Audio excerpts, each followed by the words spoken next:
Can my hair not be a mess right now, please? Great. It still looks like crap.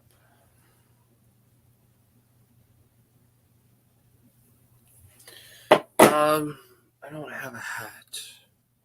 Well, I do, but I don't know where it's at. That rhymed. Oh well, let me see here. It's not that.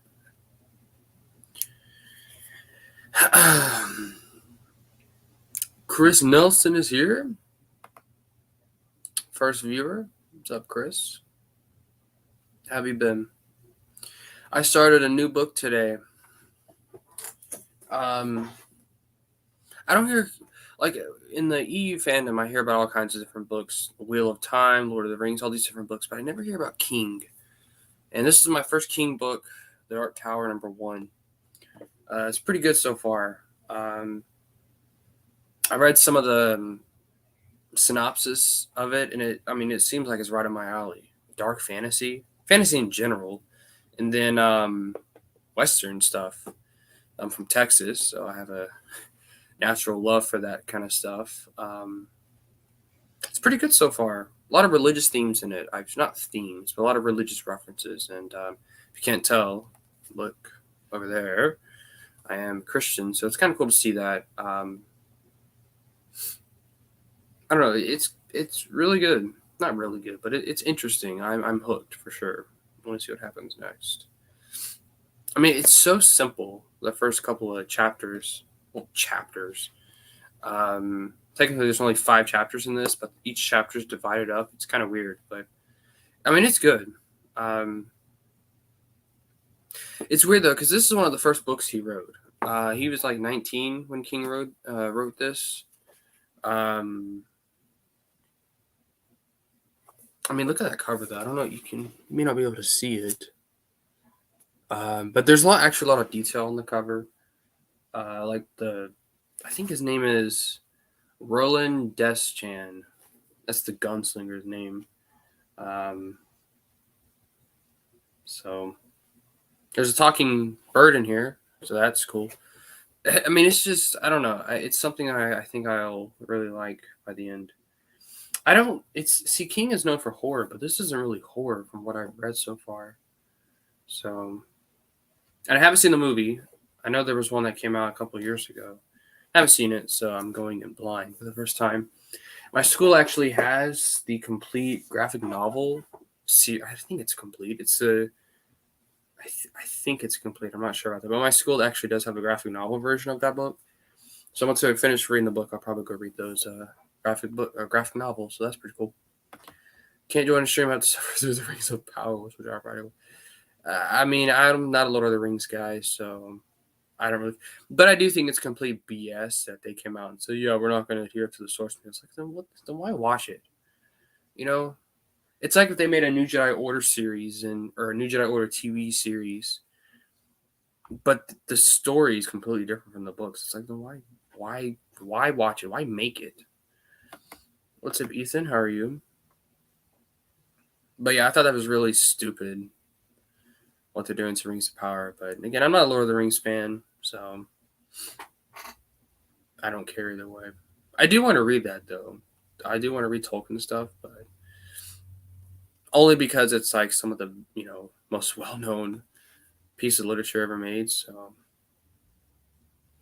and my EU stuff when I'm still reading Bounty Hunter Wars. I'm like reading 3 books at once now, which is I don't like doing that. Bounty Hunter Wars, Stephen King's Gunslinger, and then a book I'm reading at school called The Invisible Man, which is actually not bad. The Invisible Man is written by Ralph Ellison. It's written back in the 50s. So it's basically about the civil rights movement, but from a very interesting point of view. Can I argue that I'm a bigger Matt Wilkins fan? Maybe. I haven't even been following him that long, at least compared to how long he's been doing YouTube. But Chris, I was thinking, for podcasts, yeah, I'm thinking of doing a podcast with him.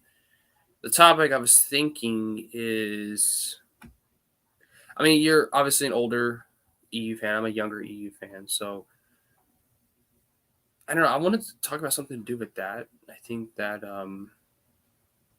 is very interesting because yeah, I mean, I'm a younger fan. Typically, Star Wars fans my age are raging about the new stuff, so which is fine. It's just typically you don't see people like me who read the EU. So not a whole lot of us out there. I mean, others would be Alex. He's another one. Iron Inquisitor. A bunch of people. Um, I'm a bigger fan. How was Christmas cards mixed with my EU collection? Yeah, definitely bigger fan. I don't have any of that. I haven't bought any of his Tales from the Galaxy stuff yet. I need to go do that. I keep forgetting to. I have the money for it. I just haven't done it yet. Okay, I'm not going to buy Tales of the Galaxy Volume 4 because that's just fan fiction. I'm not interested in that. So,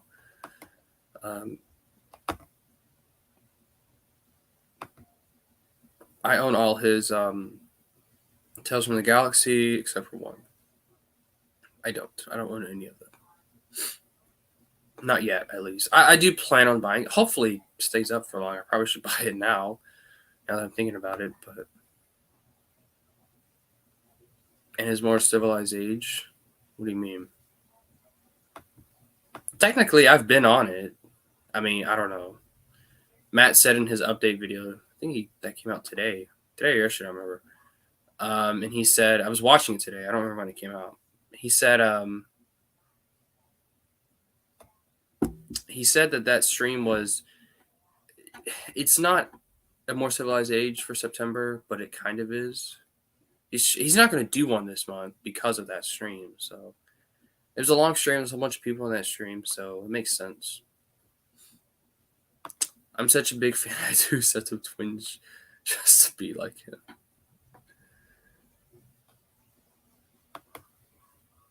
Twins are really cool.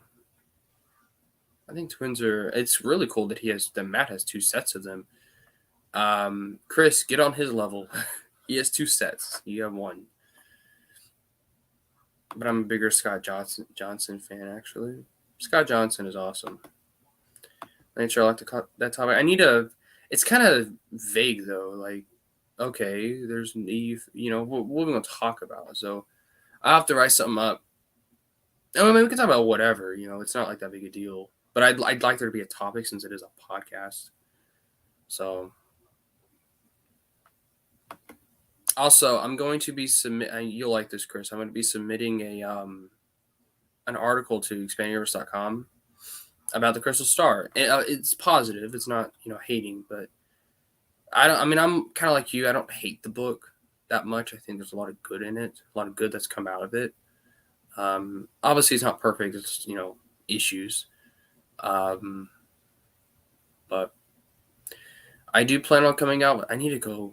I have the article written. I actually wrote it months ago. I just never submitted it. I need to do that, though. I don't know why I'm a big fan. Oh, shoot. My laptop is going to die soon.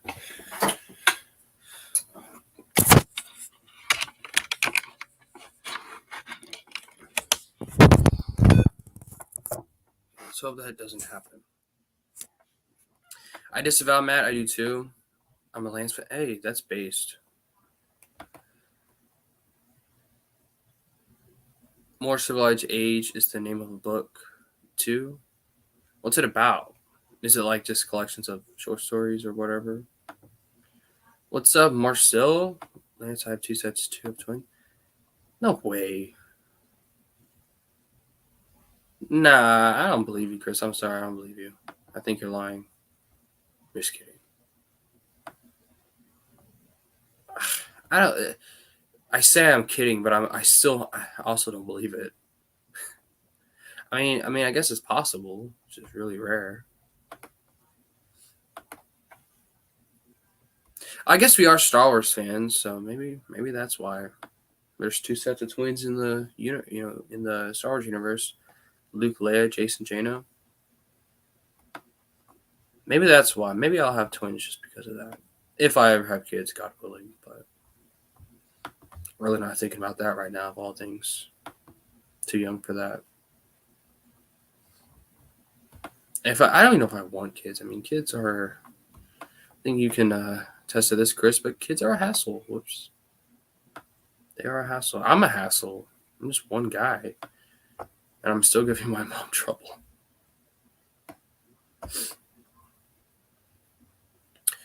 I hope you guys have been enjoying my Twitter. I was kind of active on it today. Well, because I saw a lot of stupid stuff on it. So, The More Civilized Age is a retrospective book that features articles all about. Oh, that's cool. That's really cool.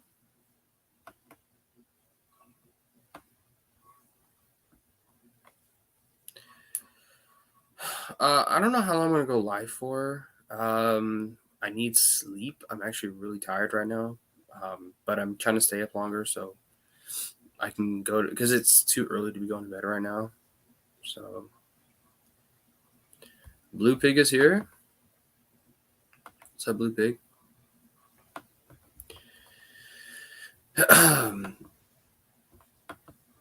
Also, if you're interested in joining the stream, let me know. That way it's not just me for an hour and a half. Probably should be reading right now. I have 3 books to read, but whatever. I got all of Matt's Tales of the Galaxy. Nice. I don't have a single one yet. I don't have any of them ordered yet. I keep forgetting to buy them. Wish I could. It's okay. We got lives. We are all busy. Send the link around. Okay, I'll do that. Why not?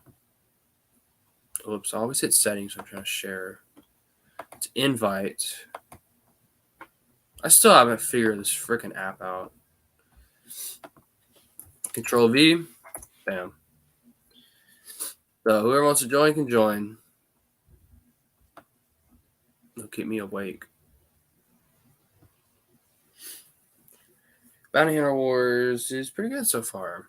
I don't know what to talk about. Feels like let's talk about that. I don't know. I feel like it's such an underrated trilogy. It's not talked about a whole lot. I mean, it is kind of forgotten, but such a shame too. So, if you did not like the Book of Boba Fett, which if you've seen it, I guess you probably don't like it, especially if you're an EU fan. Read that book. Read that trilogy because I mean, it's basically the EU's version of it, and it's of course a lot better, I think. Yeah, no, Alex sucks because of it. Alex threw it against the wall. You know, I get not liking a book. I mean, there's a lot of books over here I don't like at all. I Jedi is one of them. But I didn't throw it against a wall. I think that's a little extra. Well, I care about my books, so even the ones I don't like. Great covers. I love the covers. Some of the best covers Bantam ever put out. If not, it's probably the best covers they put out. What are your favorite covers? I have the other book in my backpack. I guess Slave Ship because of Shizor. But I'd say the back cover is probably the best. I mean, just look at that. It looks so awesome. The back covers on all of them are great. I think the back covers are better than the front. Mainly because it's original artwork. Not that this isn't.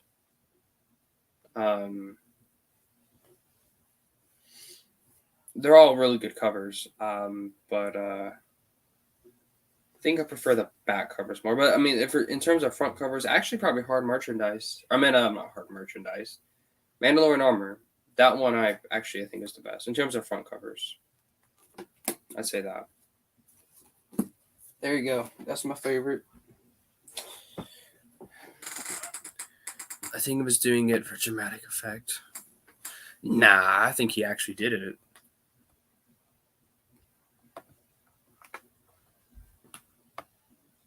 Actually, I don't know. But I say I care about my books, but a lot of my books are like not in the best shape because I bought them used.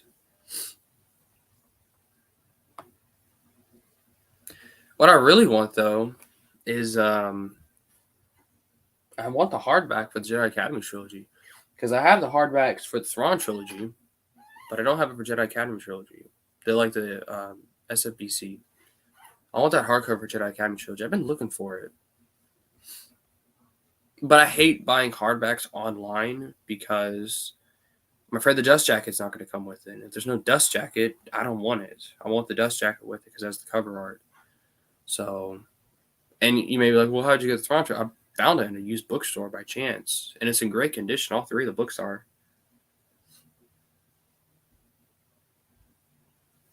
Jedi Princess, yeah, they have excellent covers. Unfortunately, I only have the what is it? The Barnes and Noble edition. So I don't really have the covers, but I just didn't feel like collecting the whole series. Yogurt Code my tears. Surprisingly, I've never got it. I've never. See, remember when Omicron started getting bad for that week? We actually had to cancel school that week. It got so bad at my school. I felt really off. Like, I think it was a Friday. The next day I felt fine. Like, I went to bed and it was fine. So we kind of thought I had it, but beyond that, I've never had it. I've never had COVID officially, let's just say that. And I'm not vaccinated, so it's kind of weird. There isn't individual hardcovers for Jedi. That's not what I meant. I meant like the SFBC hardcover. I said hard. If I said hardcovers, I just meant hardcover. Alex, sorry to help. Hope you're feeling all right. It'll be fine. It's just COVID. It ain't that big a deal. Actually, I say that, but it actually is a big deal. But Alex is young. He'll get over it. I sound so supportive, don't I? Alex got COVID from reading me, probably. Not the best, but not the worst. Whole body is sore. Probably Chris. Waste of time, the trilogy. It ain't that bad. It ain't that bad at all. I can't wait for Matt to reread it because he really forgot a lot about what happened in that book or that trilogy. He really forgot. I can't wait for him to reread it. I can't wait for him to reread I Jedi. That's going to be hilarious.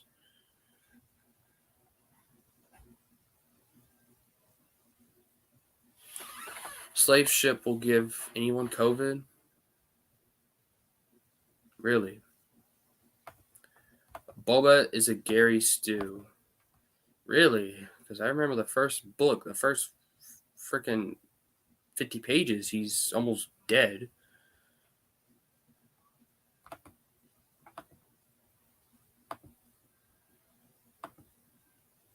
I haven't even read Slave Ship, so I'm not going to comment on any of this because I don't know if it's true or not. I'm only reading the first book. I need to finish it. I just haven't had time to do it. I haven't had time to read. That's what I hate so much about it. I don't have time to read anymore.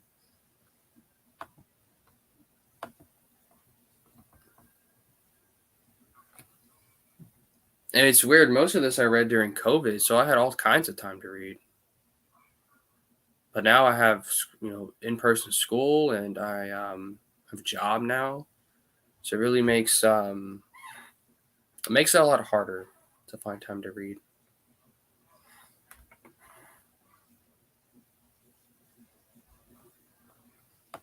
Blue Pig, your hatred of the Thrawn trilogy is unwarranted. It's invalid. Invalid. You're a fake fan. Just kidding. Thrawn trilogy's not perfect, but I don't think it's as bad as what Blue Pig says. As soon as Boba heals, he's perfect in Book 2 and 3. I know that the runners suck.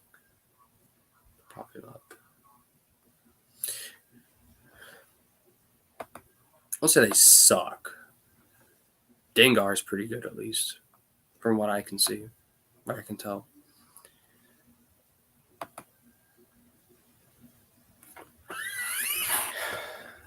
Anyway, I'm going to put the invite stream back in the chat if you didn't see it and you would like to join. There you go. Also, I did some new channel art. In fact, I'm gonna check it out on here, my laptop. I haven't done that yet. But I went on Canva and did a whole bunch of channel art because I didn't like the other art. It's pretty cool, I think. I mean, I just downloaded all that from Google Images and threw it together. But yeah, it's pretty neat. It's pretty neat.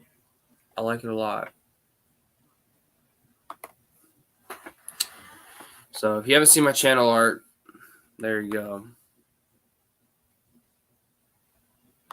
See, it's weird because I hate YouTube channel art because banner art, whatever you want to call it, because it all looks different on different platforms, and I think that's stupid. Like mobile will look one way, desktop looks one way, TV looks another way. Like if you were looking at the full thing, the above the picture, like above the images, is it's the Expanding Universe logo, expandinguniverse.com's logo, and then at the bottom it says SARS U-Teen, but whatever. You have to watch me on TV to see that, apparently. Which is dumb, but whatever. I don't make the rules. But yes, I have new channel art, if that is something that you're interested in. My profile picture probably just going to stay as Cade. It's kind of, I don't know, I like it. It works.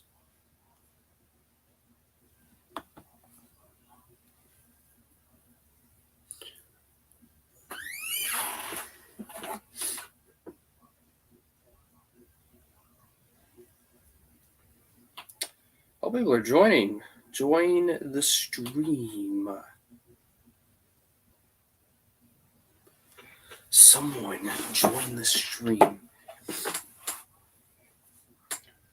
I'm waiting. Oh yeah, you like my shirt? Batman.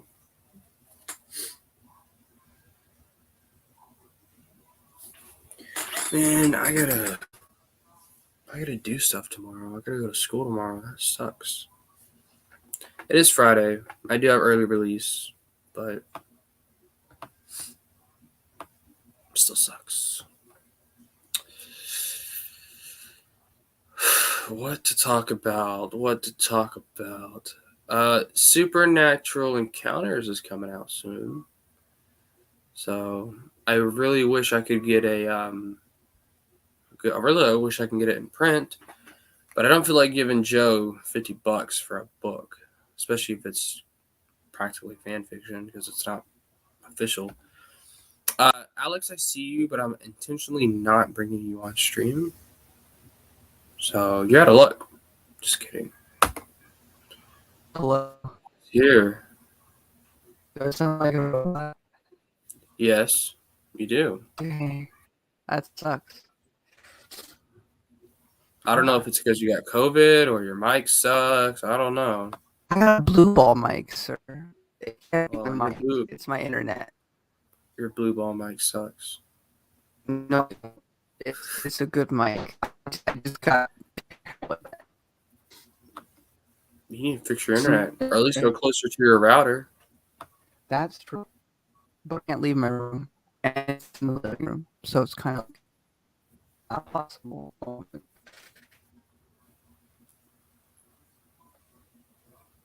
Paid $100 for a hardware.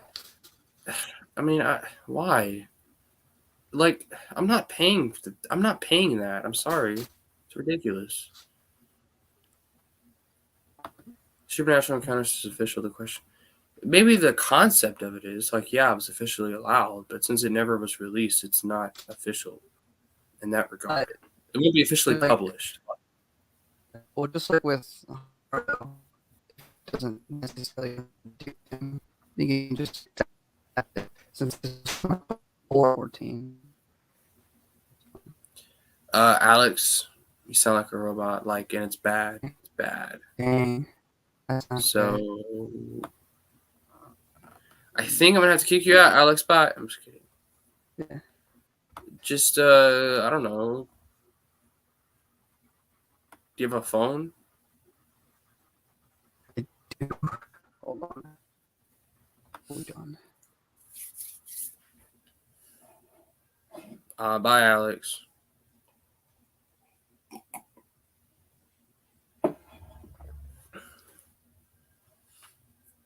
It was commissioned, but it was never published by Lucasfilm, Scott.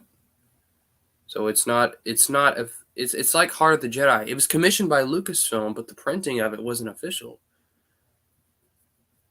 It's considered bootleg.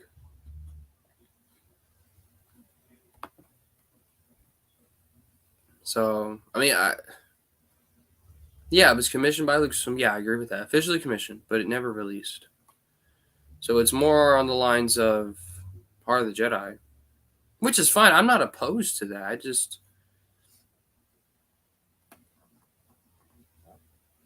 It was, but it's still never released. Like Supernatural. Supernatural Encounters was practically canceled as well.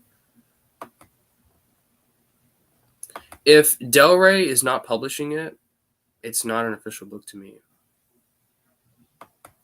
Because they're or Disney Lucasfilm Press. Whoever does the books nowadays. I always forget. Del Rey, Disney Lucasfilm Press. I want to say there's another one, but I'm not sure. But when the reboot happened, there was a lot of stuff that was canceled. Practically canceled, never, maybe, but canceled's canceled. It never came out, so it's not official. Now, if Lucasfilm comes and says, "Yeah, this is an official book," okay, yeah, I agree with you. I would agree with you.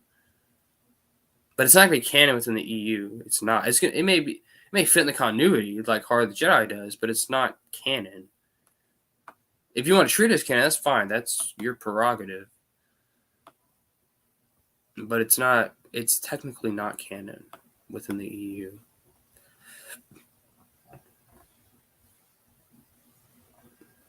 The books these days are harvested from the souls of EU fans.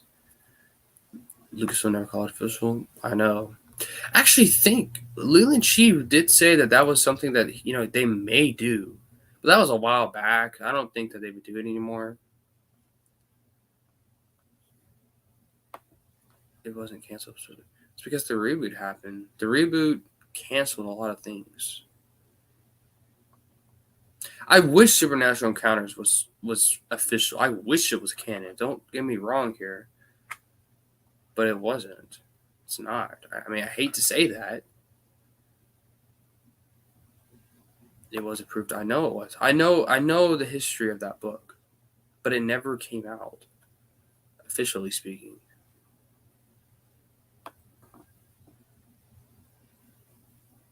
It's not a Lucasfilm.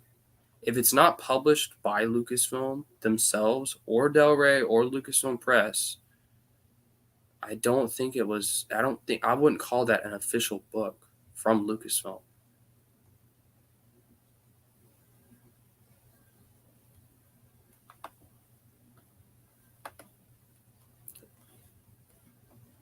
Apparently Wilkins imposter. I don't know who that is. Probably Alex. Wilkins imposter. Can I turn people's camera on? Can I do that? I want to do that.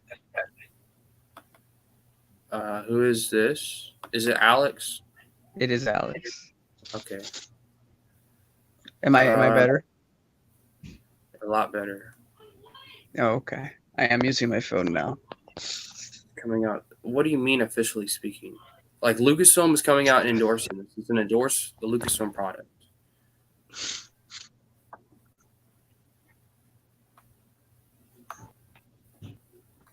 Oh. And if it is official, it's going to be printed.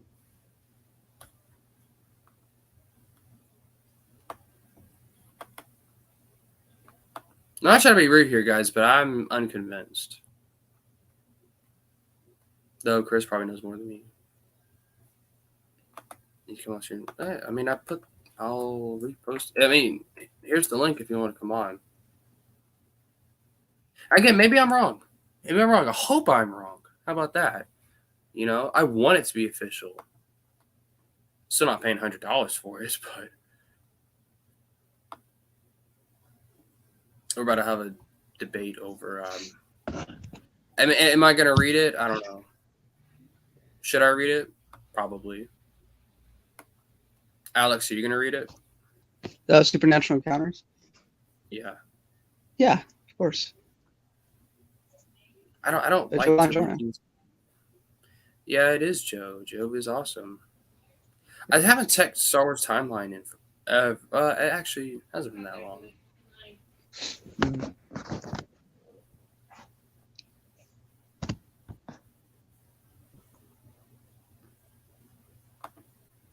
I mean, Scott Johns and Chris Nelson double feature do it. Scott come in and educate us.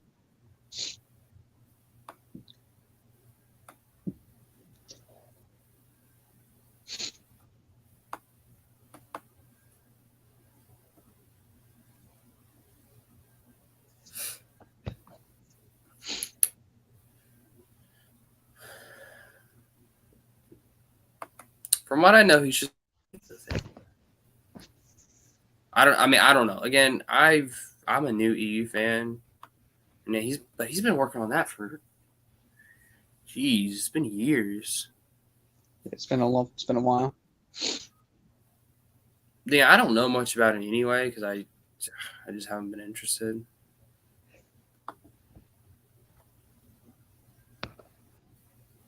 But Yeah, from what and I've that's been told, he's only been editing the thing, like normal editing, like editing a book. yeah. Not like Whatever. It's not like he's Yeah. writing it still. And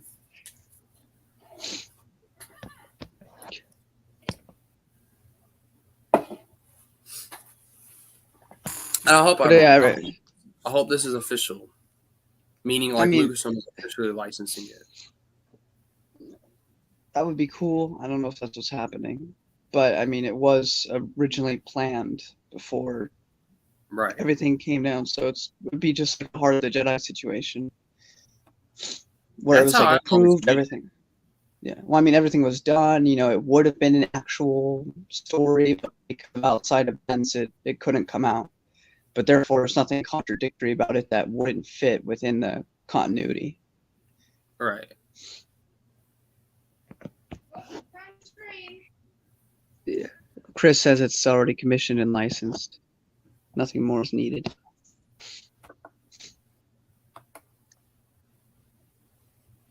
So will there be printed editions, like licensed by Lucasfilm, or how does this work? It's never canceled. I mean, I can agree with that. Like, I mean, canceled meaning like it wasn't like, hey, Lucasfilm would come out and say, hey, this is not coming out like they did with Heart of the Jedi, but it more of, well, they had it written and commissioned everything, and then the reboot happened. Yeah. Which is why I think the reboot was so freaking stupid. That's one of the reasons why you had all this stuff coming out, already written, everything, and then it doesn't. And it should have impact continuity like the entire TCW. Yeah, it'd be like. Well, Joe Bongiorno's writing this, so it's not Dave Filoni, so it definitely should. I mean, he went back and edited. Actually cares about continuity, so. He helped with Heart of the Jedi. Or with editing some things in there, like the Shidu and the Claudites. I sent the link in the chat, so I'll do it again. I hope it's still valid. Where's Scott? I'm about to get trolled here in a second. Oh no, Chris is dying. Many kids to parent at the moment. Many kids to parent at the moment. That's fair. Kids' responsibilities? Yeah. What? I don't have I have homework to do. I'm not doing. Well, I got 10 days of freedom, I guess. So, although I still have to go to work tomorrow and get tested, even though I tested positive at home. So that's an Uber trip to and fro. So that's a good $30 gone. The eternal struggle of fatherdom. I cannot relate. Yeah. Because I'm a little kid. Not a little kid. You're almost an adult. You got what, 2 I movies feel like left? a little kid. I mean, I'm 21 and I still feel like a kid. So Oh, it's because you are. and then you hit 29 someday and you're like, man, I'm almost 30 and I still don't feel like an adult. And then you're screwed.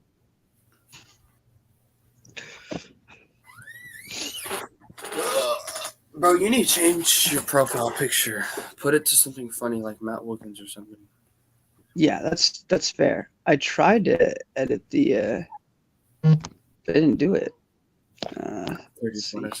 See, Marcel, we're dudes, so we could be 70 years old and we still act like a big baby. Like literally a giant baby. That's what men are. We are child kids. All of us. All right, I'm trying to load a new picture into the avatar. I think you'll appreciate it if it will actually load in. There we go. Is that your boyfriend? He's not naked though. No, he's not. Somebody else made this actually. It's really funny. It says look, a love story. Scott. What's going on? Scott is here. I can never get my webcam to work. I'll never be a professional YouTuber because I can never get the hang of this. I'm using guys, the webcam and the you laptop. guys hear me? We hear you perfectly. All right, cool. So it's Supernatural Encounters, right? Right. That has a long history, dating back to I think it was first approved in the Star Wars Gamer magazine, if I'm not mistaken. So it got canceled and then reproposed several times because Joe Bongiorno was a contributing writer for Lucasfilm. Right. So he did a lot of short stories with other authors. It was first supposed to be in Star Wars Gamer, which got canceled as part of the switch over of the license between, I think it was Wizards of the Coast, and then Titan or some other company picked it up. I'm not sure. It was Fantasy Flight, I think. I don't know. I think it was before Fantasy Flight. I forget who had it before then. So it's supposed to be in there, and then they decided it was going to be in hyperspace, and that was right around 2011, 2010, 2011, right, if I remember right. And then hyperspace got canceled. Yeah. So it wasn't included. Then it was released, I think, in short form. It's actually in one of Matt's books in its original short form, but he's expanded on it since. Now, Joe's been very forthcoming in how the approval process was for it, and that is it isn't like what most people think, where he submits a draft and then it gets reviewed for continuity by Leland Shee. Like, that really doesn't happen, at least for his material, because he knows his stuff. Like, the characters he's written about, he's read all their works. In fact, I think he's even released like a primer for Supernatural Encounters of things you might want to read as a fan. Oh, here's Chris. He's here. Yay! I'm trying to point to Scott. How do I do that? It's like backwards here. Here we go. Backwards. Yeah, listen to this guy. Yeah. So he's released this primer of the Devil Worlds comics, certain weird things that you may want to read that he touches on, at least in the original version. I haven't read the final one, which is supposed to be like 700 pages. But the way the approval process works was, once his idea was approved, it didn't really need to be redlined for content. That wasn't really how it worked. So Leland Shee wasn't an editor per se. So once the general idea was approved, he was good to go with his idea. Now, Joe, in trying to make this the best possible finished product that we can make it, he's used his team of editors to kind of fine tune it. And I think he's even hired an artist to do some original artwork to go along with the final book. So it should be good. I hope it comes out, because it feels like we've been talking about it forever. Yeah. And by the way, and that's not a problem in and of itself, right? Lots of things took lots of time, and a lot of folks have said, precisely because it's taking a long time and this many years past the point at which it was commissioned pre-2014, that somehow negates its like official status. And again, what's really clear is that there are some things that have been canceled. Like Heart of the Jedi was an officially canceled title. Interestingly, no one ever canceled Supernatural Encounters, and nor did they cancel some of Abel Pena's stuff like Skywalkers, right? Which interestingly, Right. Abel basically published himself. Now, the only difference between the two is that when Abel published it on his site, or there was like a cross-reference link on, or what's the case? I think, did it technically appear on StarWars.com? I mean, there was a lot of people made something of the fact that Joe was going to post it on his site, and Abel ended up posting that on Star Wars or something, as if that gives it more sort of a unique status. But it's just all about the arrangements they made in the course of what to do post decanonization, right? Again, as part of conversations about how it wasn't canceled, it was like Matt Martin himself, and we've got the records basically saying, sure, keep going, and we'll figure out what to do. Do you want to post it on your site? Great, go for it, right? So nothing about the way in which it actually finally appears really ever has any relevance on what mostly matters, which is, was it commissioned, was it licensed, right? Which is something that happened a really long time ago and was never taken away, right? So that's the key. Some people made a lot of the fact that Joe, again, as you already said, Scott, he's like continuing to tinker with it, but again, in the way that any writer would. And it's never been the case, certainly with Leland Shee, for goodness sakes, who let everything fly under the sun, right? That everything gets sort of line edited by a story group member.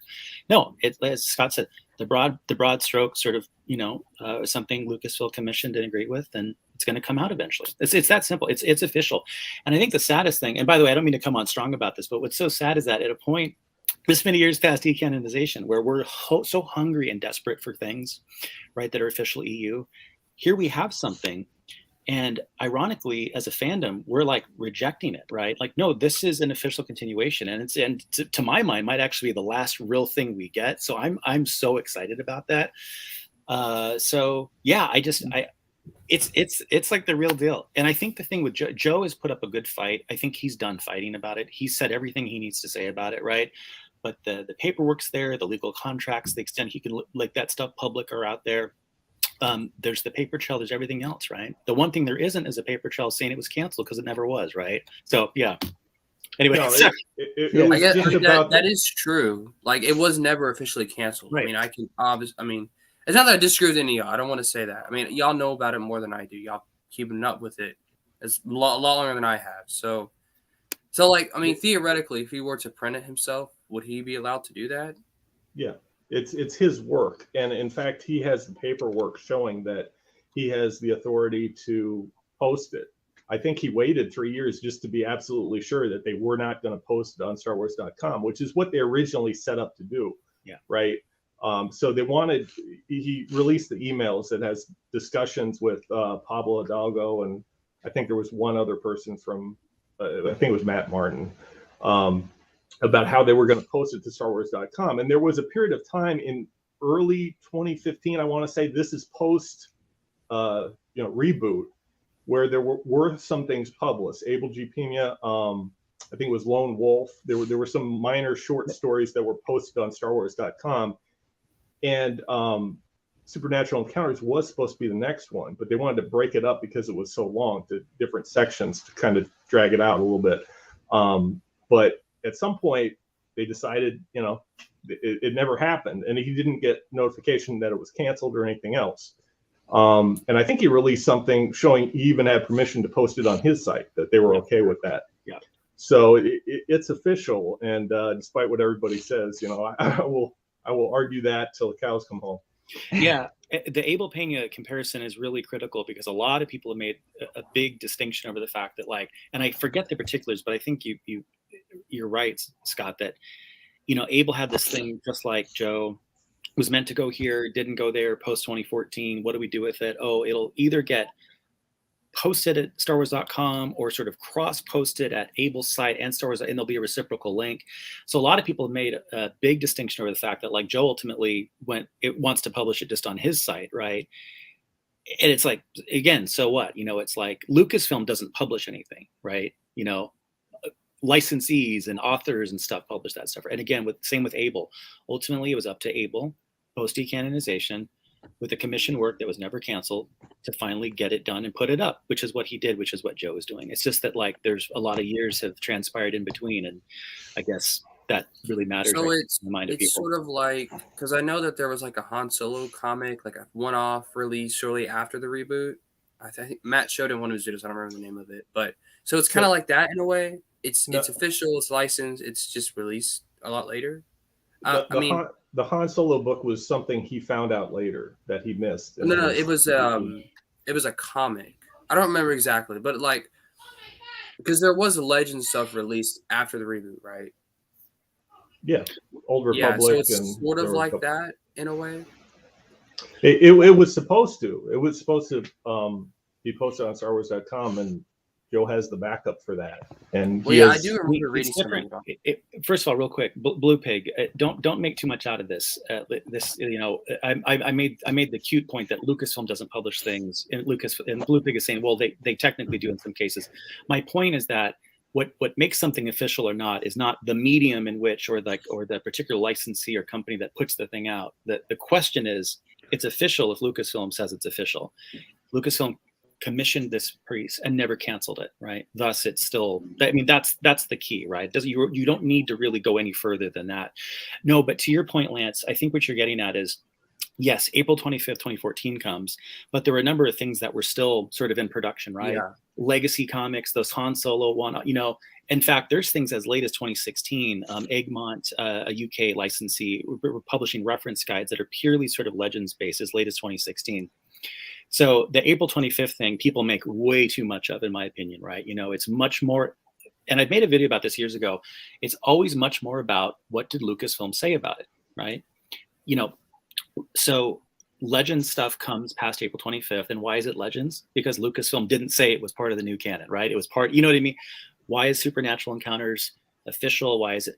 Because Lucasfilm, prior to 2014, signed a contract with Joe to complete this work and never said that it was over. And in fact, has like correspondence with Matt Martin post decanonization about what to do with it next, right? So that's the point I'm making about like Lucasfilm not needing to publish it for it to be official. Lucasfilm has already made it official by actually having a contract, which Joe has paperwork that he's shared publicly.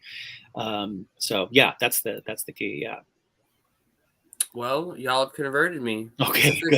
I mean, I want it to be official. I don't want it to not be, right? I guess I was just misinformed. And ultimately, and I think I don't want to speak for Joe, but I based on some stuff he said over the last year, I think he's tired of fighting too. Frankly, I think as far as he's concerned, he just wants people to read it and enjoy it. I think Joe, interestingly, is much more ecumenical than really any of us probably about. Ultimately, Joe just likes Star Wars, and he just wants to tell good stories that, like, it so happens though that he also loves the EU. We love the EU too, and I think he is going to benefit us and himself and the EU by allowing this Supernatural Encounters to exist within it. But in other words, that's I don't, if someone at the end of the day has heard all this evidence and doesn't believe it, that's fine. I just don't want them to ignore this. This is going to be amazing, right? This is going to be everything we've all wanted.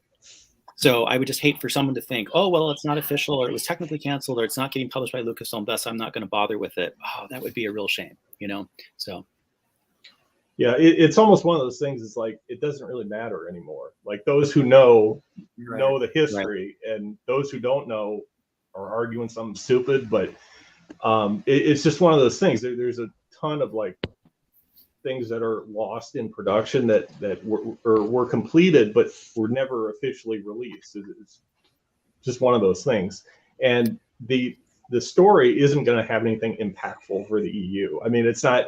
It's more of a kind of a broad look through of like all the weird and like crazy alien life forms and that. Think of it in a lot of ways, the Illustrated Guide to the Star Wars Universe by Kevin J. Anderson. It's like a wider version of that, geared toward like more obscure EU topics.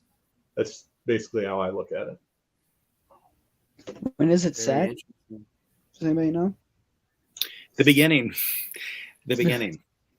No, so I mean, it's set. I think they talked to Leia in part of it. I think it's during the Legacy era at some point, but I forget exactly. I know they're interviewing Leia about like her past journeys and stuff. Oh, like when in Devil Worlds, when she like died and came back to life. Yeah, whatever that was. Yeah, it was crazy. but it's gonna. I mean, I think it's ostensibly through the sort of like the eyes of Arhul. I forget his last name, Scott. The character at the medal ceremony, right? Extra fun, yeah. Yeah. It's ostensibly sort of like through his framework, right? Sort of like trying to figure out like the history. But I think in doing that, it's going to reveal. I mean, in effect, it's going to be about every era of Star Wars, in particular, sort of like the deep, almost prehistory, which is really great. So that sounds like a lot of fun. I mean, I've always kind of known about it because I remember when I was writing like an Old Republic timeline because I was wanting to get into that. Yeah. Well, not writing, but kind of write it down for myself. I always saw that on a site, and I'm like, what is that? Supernatural encounters. I'd always found it kind of interesting. Then I looked at it, and I didn't really understand what it was. I thought it was like, I didn't know what it was. Mm-hmm. So then I looked more into it. I'm like, oh, that sounds cool. But I guess I read it wrong, right? And I thought it was canceled. Maybe it's just, it's going to be put out, just be put out. But yeah, I guess it was wrong. And I'm glad I'm wrong. I'm really glad I'm wrong, because that's essentially new EU. Yeah, so, exactly. And that's really good to hear. Yeah, and by the way, and yeah, I hope no one expects like a traditional EU narrative. It's not a book in the way that you're going to be reading like Courtship of Princess Leia. This has become a bit cliche, but it's like the Silmarillion of the EU in the sense that we're going to get insights into like the whole world in some sense, right? But yeah, by the way, there's also cult encounters that preceded supernatural encounters that's also available. That was also something that was supposed to be somewhere else in the EU that he was able to publish. Again, another sort of official thing, right? That's also there for folks who haven't read that yet. But yeah, and again, in all fairness, it's not look, it hasn't been easy to make sense of this. So I don't blame anyone for sort of getting some of this a little mistaken because it's a little cloudy. Unfortunately, I think there's been to my mind, baffling amount of backlash from sort of like the cultural voices, the armies of the blue check marks on Twitter. I mean, everywhere there's a huge loud minority of people coming out wanting to, I think, just sow a lot of confusion about this. Wikipedia administrators have played a really destructive role, and I think shrinking knowledge both about the EU by not wanting to sort of cover this story, right, but also by sort of spreading this information on the internet. It's all about how everything that unfortunately you sometimes hear even EU fans sort of repeat, right? And so that's the thing. Yeah. I think there's just been a lot of bad faith and misinformation spread out there. And it's again, that's where it's like you start hearing things that then become sort of conventional wisdom that then get repeated, right? Again, I don't want this to come out like I'm rehashing the same arguments we had, but it's like you'll start to hear people say things like what we've all heard, right? Like, oh no, in order for it to be official, it has to be this. And you're kind of like, that was never the case before. Why now? All of a sudden the bar is so high for this one thing, right? Again, we know if things ever canceled, we know what that looks like. This wasn't, and so anyway, it's I just want people to read it. That's all, So. Yeah, and I'll definitely check it out. I was one day when I would get your mirror was so full. What was that? You can go ahead. Oh, a quick thing. Marcel was asking in the things, is there? I presume he's referring to Supernatural Encounters. He asking if there's a pre-order for this, if we can buy it after it comes out. The thing about it is, and not to sow additional confusion about it, but again, it's not going to come out in the way that like a traditional Bantam Del Rey book comes out. It's not even going to come out in the way that like Heart of the Jedi, it sort of came out in a quasi-illicit way last year. Joe is putting together, we'll make it available on his website for free, presumably forever, right? It's his work. But he is doing a kind of like a Kickstarter style sort of thing. It's been in effect for years now. I don't know if that link is still up, but I think I believe he is still technically open to basically orders, right? That would enable you to receive like either a paperback, a hardback, or both. You just need to write to him. I think the cutoff is basically whenever it is he needs to finally put the final order in. And I think he just had an update this week that he's about 80% done with the editing. So it's very likely that it'll be done by the end of this calendar year. So I would reach out to Joe. You can just find his contact at starwarstimeline.net. Get in before it's too late. So it's funny. I think I put my pre-order in, so to speak. I think back in 2018, maybe, but again, the wait's been worth it, so. I think I was the first, not to brag, but I think I was the first one for the Kickstarter. Yeah. Cool. Well, what I was wanting to ask is like, I don't know if he'll allow us to download it like a PDF. Yeah, But if he it's does, gonna be available for free. it will be. Oh, I was thinking, well, because Amazon has a self-publishing thing, right? I mean, can't I just upload it and self-publish it myself? Is that possible? Do you guys know how that works? I'm not going to provide legal advice, but you are technically and physically able to do that. Yes. Well, technically having this book is illegal, so I think I'll be good though. Well, I don't know if it is or not. It's funny you say that. I mean, I wonder who would have a case against you possessing that. I think the only thing that's tricky about that is the fact that someone used a trademark Star Wars logo. Beyond that, everything in there, I think ultimately reverted back to Kenneth Flint. I think, and which, by the way, he's completely. I think he completely enjoyed everything about what happened last year. So I actually think beyond if you rip the cover off, I think you have a completely lawful book in your hands, right? Well, I don't think just white out the Star Wars. True, but I don't think I'll be arrested. No. Kathleen Kennedy will come banging on your door asking for the book. Yeah. Hey, she took my YouTube channel down a year ago. So they're. Oh right. Yeah. Totally. Yeah. No, but it's But I just want to say this too. It's funny because I sometimes come across like a little more bitter than I maybe deserve to be or something. And I mean, this Supernatural Encounters is really something to be really excited about. And to me, it's one of the more positive things that have happened post 2014. It's a really exciting thing. It's in some ways, it really, I hate to be too fatalistic about it, but it's realistically going to be one of the last real EU things we get, unless a real miracle occurs anytime soon. It's going to be a hell of a way to go out. So I'm just super excited about it. And again, this is one of these moments where it's like, look, like Lucasfilm, they did right by the project by not canceling it, right? Now they've done wrong a little bit on social media by, more recently, I think Leland Shee and others have been asked about it, and they're kind of like, oh, I don't really remember that crossing my desk, blah, blah, blah. And it's kind of like, so they're starting to kind of be a little like, I don't recall, Senator, that type of a thing. But again, going back to those early days, they did right by wanting Joe to continually be more involved in the EU by allowing him to continue this work, as they allowed Abel Pena and others to do. And so it's a good thing. This was a good thing Lucasfilm did. So it would be good for us to read this. It's again, anyway, I don't know.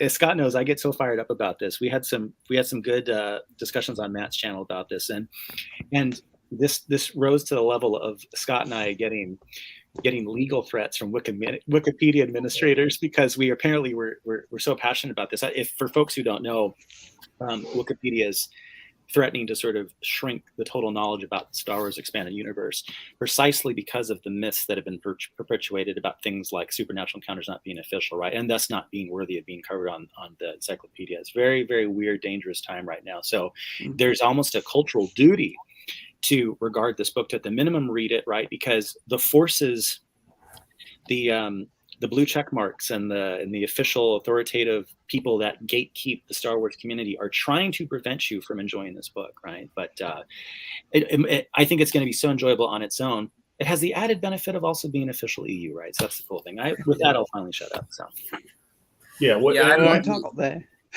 I expect once it comes out, we'll have the same backlash come at us again. They're going to do everything that they can to keep the EU tamped down and keep us from enjoying it. So yeah. Well, now that I know all this, I'm definitely gonna start pushing it out more. I've been wanting to make a post about our Instagram for a while now. I just didn't know too much. I didn't really know where to find it. I'm sure I can go sometime and look for it, all the information. But I'm definitely gonna make a post about this because I think that'll be something people really, because I know some really big Instagram accounts. There's one Sheev Talks. He's in here. He's more big on YouTube, but there's another one. Star Wars Archivist. He's an Instagrammer. He does EU stuff, just EU content on his Instagram, and he has like over 100,000 followers. So I may get him to share that as well. That's great. I need to know. So, and I will, of course, make a bunch of Twitter posts on it too. So. Yeah, everyone should. And I see Sheev here. It's good to see Sheev. He's got a great channel and a great following. He's a great voice for Star Wars, and the more people can talk about it, the better. Eckhart's Ladder has talked about it. I forget what his subscriber base is, and he's also someone who has some, insider pull too, right? And he's a booster of it, and I would be shocked if he didn't do more when it does sort of quote unquote get officially sort of.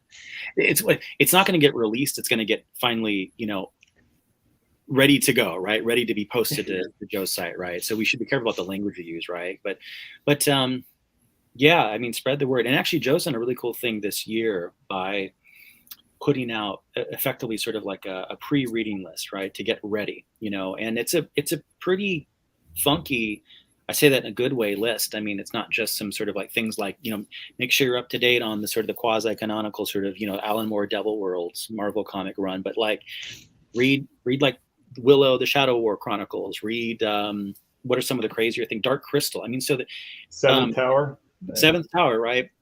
The thing that I think is so cool about this, and the thing that aligns with my sort of eccentric interest in sort of expanding the Star Wars sort of lore to its bursting point, is that it takes a very Lucasfilm centric approach, right? So it's not, it's about pulling, again, like Seventh Tower, sort of something that could have been Alien Chronicles, Alien Earth, right? Pulling that stuff in, stuff that at some point should have been, was going to be, but ended up not being, but still being sort of a quasi Lucasfilm product, pulling this stuff in, right?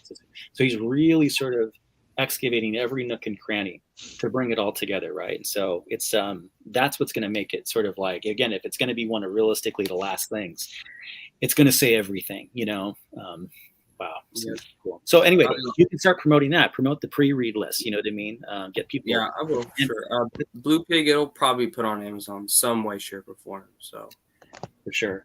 Either self-publisher or maybe Joe himself, who knows, but it'll be put on there somehow. And and Scott is, by the way, the one who put Heart of the Jedi up on Amazon, so I'm sure he'll be able to. I thought it was you, Chris. I don't know who it is anymore. He's deflecting.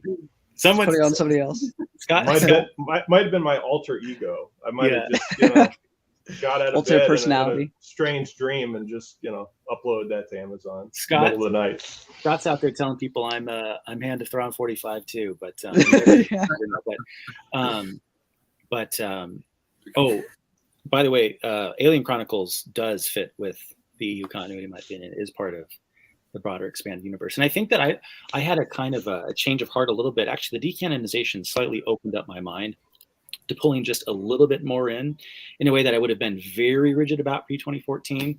But at this point, to the extent that something like Alien Chronicles or Alien Earth, and for folks who don't know that, just look up Alien Chronicles on Wikipedia, something that was originally sort of planned to be part to help explain sort of like the deep prehistory origins of like human life in the Star Wars expanded universe, but ended up being published as like a standalone trilogy. Post 2014, I'm in the position that I think Joe is, and Joe's actually been very educated. Joe's been very formative in my thinking about reshaping my view about these things, being a little bit less rigid. It's like, look, we're not getting anything else, right? So why would I deny myself the chance to sort of explore those nooks and crannies? And again, that's what Supernatural Encounters, I think, is really ultimately going to provide us a framework as fans to sort of think big, right, about the Star Wars expanded universe. Go deep. We're going to be learning about like gods that the Sith deify, and I mean, early deep, so it's like, it's cool. Like it's a chance to really bring everything in precisely at a point when we shouldn't be arguing about, oh, this doesn't belong in our reading list. No, like we don't have that privilege anymore, right? We're not getting anything right except for this. So I say bring it all in, bring Alien Chronicles in, bring in whatever else is, Seventh Tower, the Willow, Shadow War Chronicles. Works for me, and I've joked before, and I've gotten hate on Noah's Discord for this, but if you can make Howard the Duck and Indiana Jones fit too, go for it. As far as I'm concerned, there's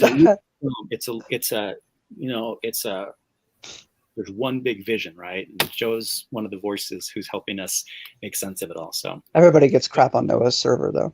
I know, it's great. It's an honor. Yeah. He made that parody video of me cussing that guy out. He did. That was really good.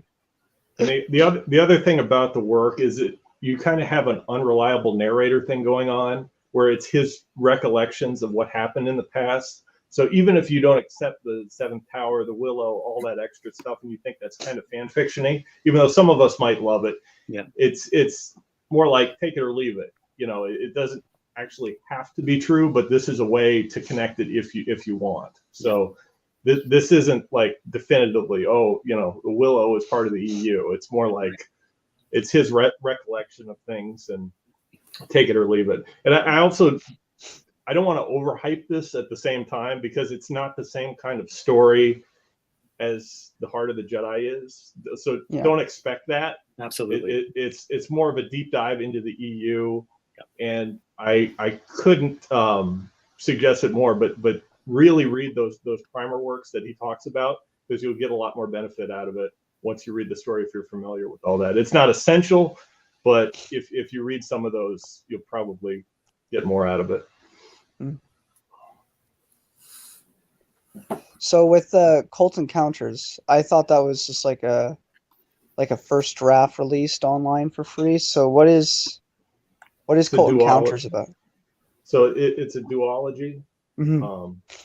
So I think it touches on our whole Textron, like who he is, some of his backstory, and Cult Encounters deals with like Sith cults, the Janissari, and like okay, so it touches on groups. This is more supernatural encounters, like alien life forms, gods. Just the weird and wacky. Yeah. So there is Cult Encounters also chronologically somewhere, or is that more like a Guide to Warfare situation? I forget where it is. I think it's more like the Guide to Warfare. Yeah. Where it's not a definitive like narration. It's there's some things that happen real time where it's like accounts of what happened in the past, but mostly it's like looking back at other things that happened in the past and making sense of them now. Yeah, that's right. Don't go into either of these expecting like your traditional A plot and B plot. It's right. We're not talking about traditional mainstream Star Wars fiction. It's a different type of beast. You know what I mean? So it's going to be something to study. I mean, this is not going to be a beach read. No. And I don't mean to intimidate anybody by that, but it's going to be. It'll be a source you go back to. So it kind of sounds like that Supernatural Encounters. It's kind of like it's a book, it's a story, but it's also kind of like a guide, if that makes sense. Like Jedi versus Sith, that's a story. Now it's not like that. It's it's kind of, but it kind of reminds me of that.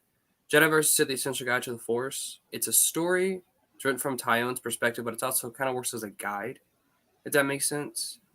I mean, Scott, you said earlier it's kind of like Illustrated Star Wars Universe. Yeah, so like it is a story. So if you look at like Dr. Hoole, who's kind of like the narrator in that Illustrated Star Wars Universe, where he's going through all these planets, looking out at the life forms, how things interact with other things. It's more like that through our whole Extra Fund. He's the narrator in this one, but he's taking like his account of this into the records of the GFFA, like historical society, like the Galactic Federation Historical Council, and they're seeing if these things were actually true. Like he's trying to get support for his theories and how this worked. And he's interviewing Leia. Did this happen to you when you died in the Devil Worlds comic? Things like that. Mm-hmm, mm-hmm. Yeah, I mean that sounds really awesome. How it kind of works. The way you guys are describing the book, Supernatural Encounters, it sounds really cool. I love the more weird stuff in Star Wars, like Waru. I would read a book about Waru's backstory in a hot second. I mean, I would. I think he's weird, but he's so interesting at the same time. It's because he's so different, I know that sounds weird and all, but I would love to read something about that. Yeah, for sure. By the way, Joe, probably not surprisingly, is actually a fan of that book. One of the few. Wrote a really eloquent review about it on Amazon many years ago. Yeah.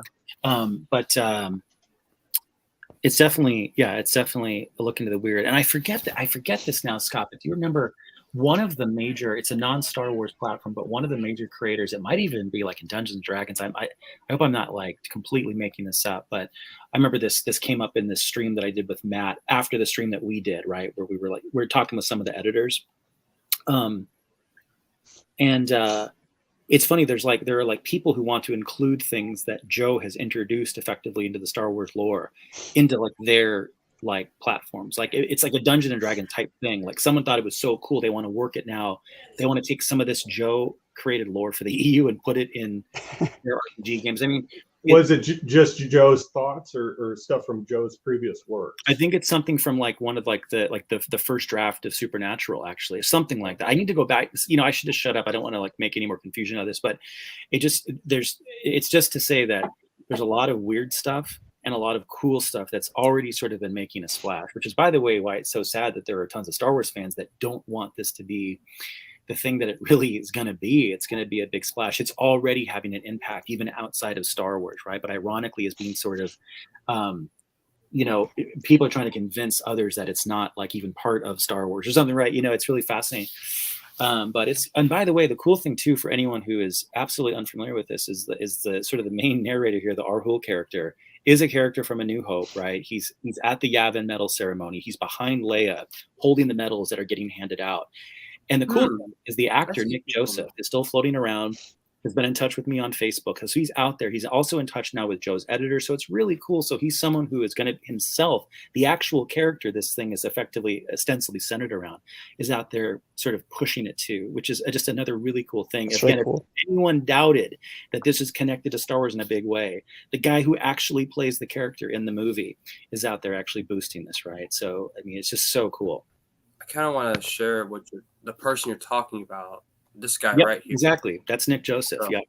If y'all are interested, because I didn't know that either. I didn't know that I was a character in the film. So, and he's a huge character cool. actor in British television. Alex, like, he's been in a bunch of Doctor Who during the Tom Baker years and stuff like that. So it's really cool.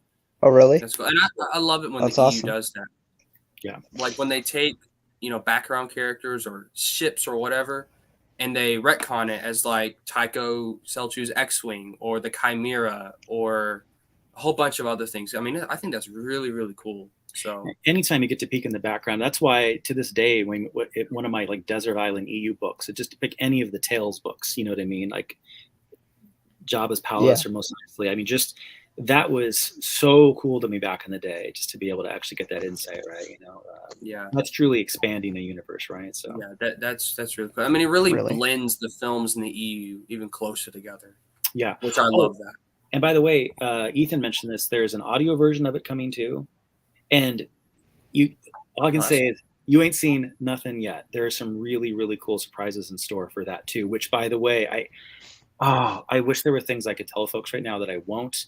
But again, if there was any concern that this was in any way, sanctioned or not by Lucasfilm, all I can say is that there are some real surprises in store that, again, have some official sort of touch points with folks at Lucasfilm that give this just a further sort of credibility. I don't, by the way, really quickly, don't want to suggest that this is like going to come out as like an official audio release by Lucasfilm. It's not what I'm saying. You'll just know when it happens. But trust me, it's going to be special. Yeah, and I think we can say Mark Thompson. Anyway, sorry. I don't know. I gotta go, guys. Scott, I'm glad you're here. Yeah. Drop some more Supernatural encounters, knowledge bombs. Lance, Alex, good to see everybody. Thanks a lot. Thanks for letting me come. Good one. Bye, Chris. See you. And I think we can say this because it's been said before on previous streams. Nick Joseph is reprising his role for the audio book or the audio drama. Oh, that's really cool. I think we can say that. Sorry, I'm texting someone. He never talked in the movie though. He's just in the background, right? No, he doesn't have any lines. In fact, I think it was Leland Shee or Pablo Hidalgo. I forget which, but he was identified as that character through one of his tweets or one of his message board posts back in the day. So I think that is so fucking cool. I mean, I love things because I made a post on Instagram a while back because there is a Star Destroyer in Return of the Jedi that is identified in a reference book as the Chimera. So now, at least that's in the EU. In the new canon, it's not the Chimera; it's just a random Star Destroyer. But in the EU, it's the Chimera. Yeah. So I think it's the coolest flipping thing ever. And then again, Tycho Selchuk's A-Wing. I think I don't remember his name. There was another A-Wing pilot in like the briefing scene in Return of the Jedi. He's in the X-Wing books. I don't remember his name. But he's in that scene. It's retconned as him. And there's all kinds of other examples. Yeah, I think it's Colonel Salm. I think that's who you're thinking of. I think, yeah. From the X-Men. I think that's who it is. a lot of that comes from the Star Wars customizable card game by Decipher. So they had license to like create lore and create character cards and vehicle cards, ship cards for a lot of those background characters and scenes from the films. And that's where a lot of that comes from, because that was that came out in 1995, 1996, something like that.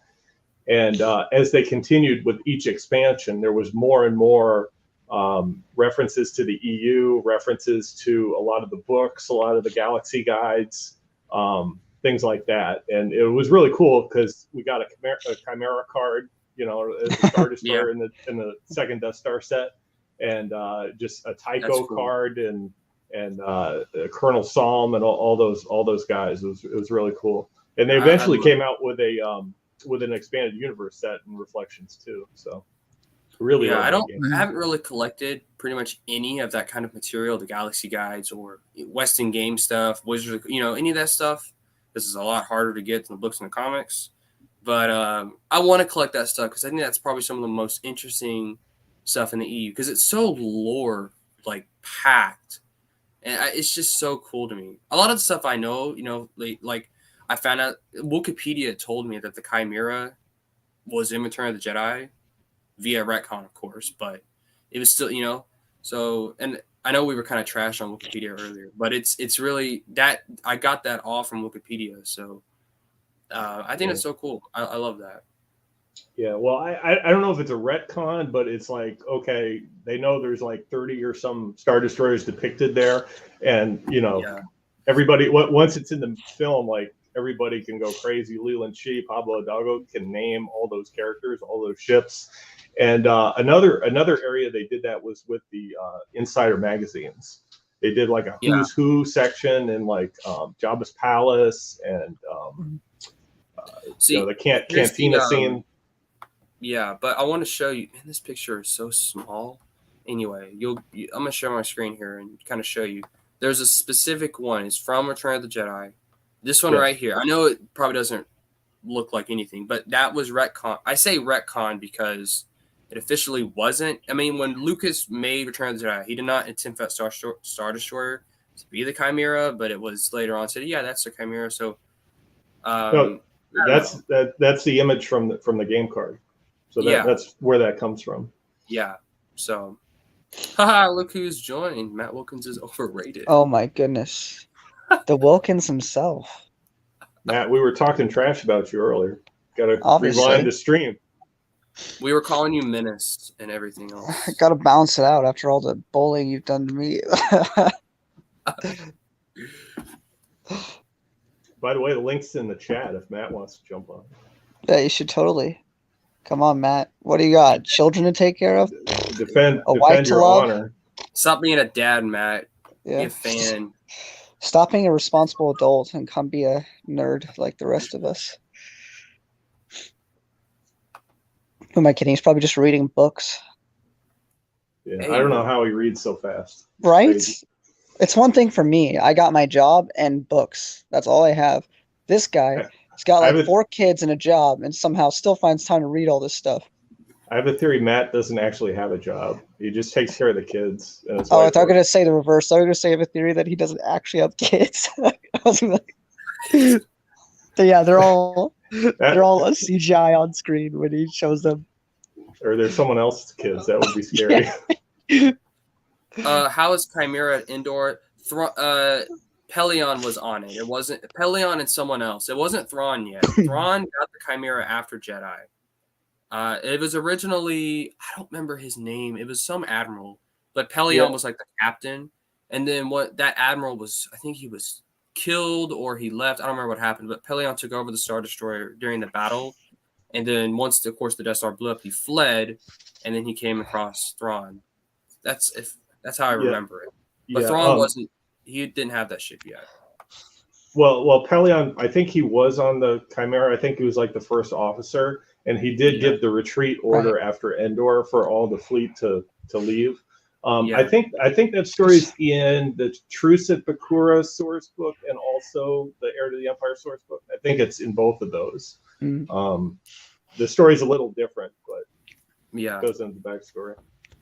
Yeah, it's not like Rebels where Thrawn had the Chimera throughout his whole life, apparently. And he was a grand animal the whole time. Yeah, but it was after Jedi. I don't remember how. I guess must just encountered him. But yeah, Thrawn was in the unknown region. He doesn't have the ship yet. But I think Thrawn. They did a different ship before that, if I remember correctly. Yeah, the Chimera was actually a part of Vader's fleet. Like it was. I think it's called Death there's a Squadron. specific name. The Death Fleet, I think it's called. It was Death Squadron. Chimera, I don't think was actually a part of that. There were some ships from the Thrawn books that were a part of that. Judicator, Avenger. Judicator, yeah. I think there's one more that's mentioned in the Thrawn trilogy, but it's all in the Thrawn trilogy source books. You know what, Matt? This is completely based. I understood that reference. There's a movie called Mr. Mom. I have seen it. This is very much based. Matt is the woman of our dreams. The women of our dreams. The woman. I said women. Woman. Whatever. Hey, I mean, a lot of women don't do this.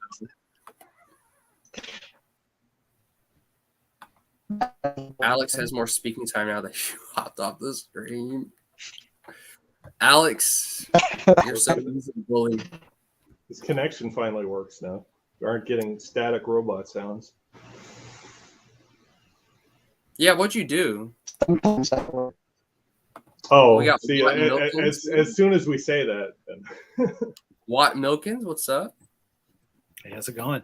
Yeah, I had to run. Speaking of being Mr. Mom, I had like 3 kids freaking out at once. Oh, and to clarify, by the way, Lance, I technically don't have 2 sets of twins yet, but I will soon. So I have 3 kids, 2 of them are twins, and I got 2 more twins coming because that's how much of a Matt Wilkins fan I am. That I joined the double twin club. So that's awesome, though, man.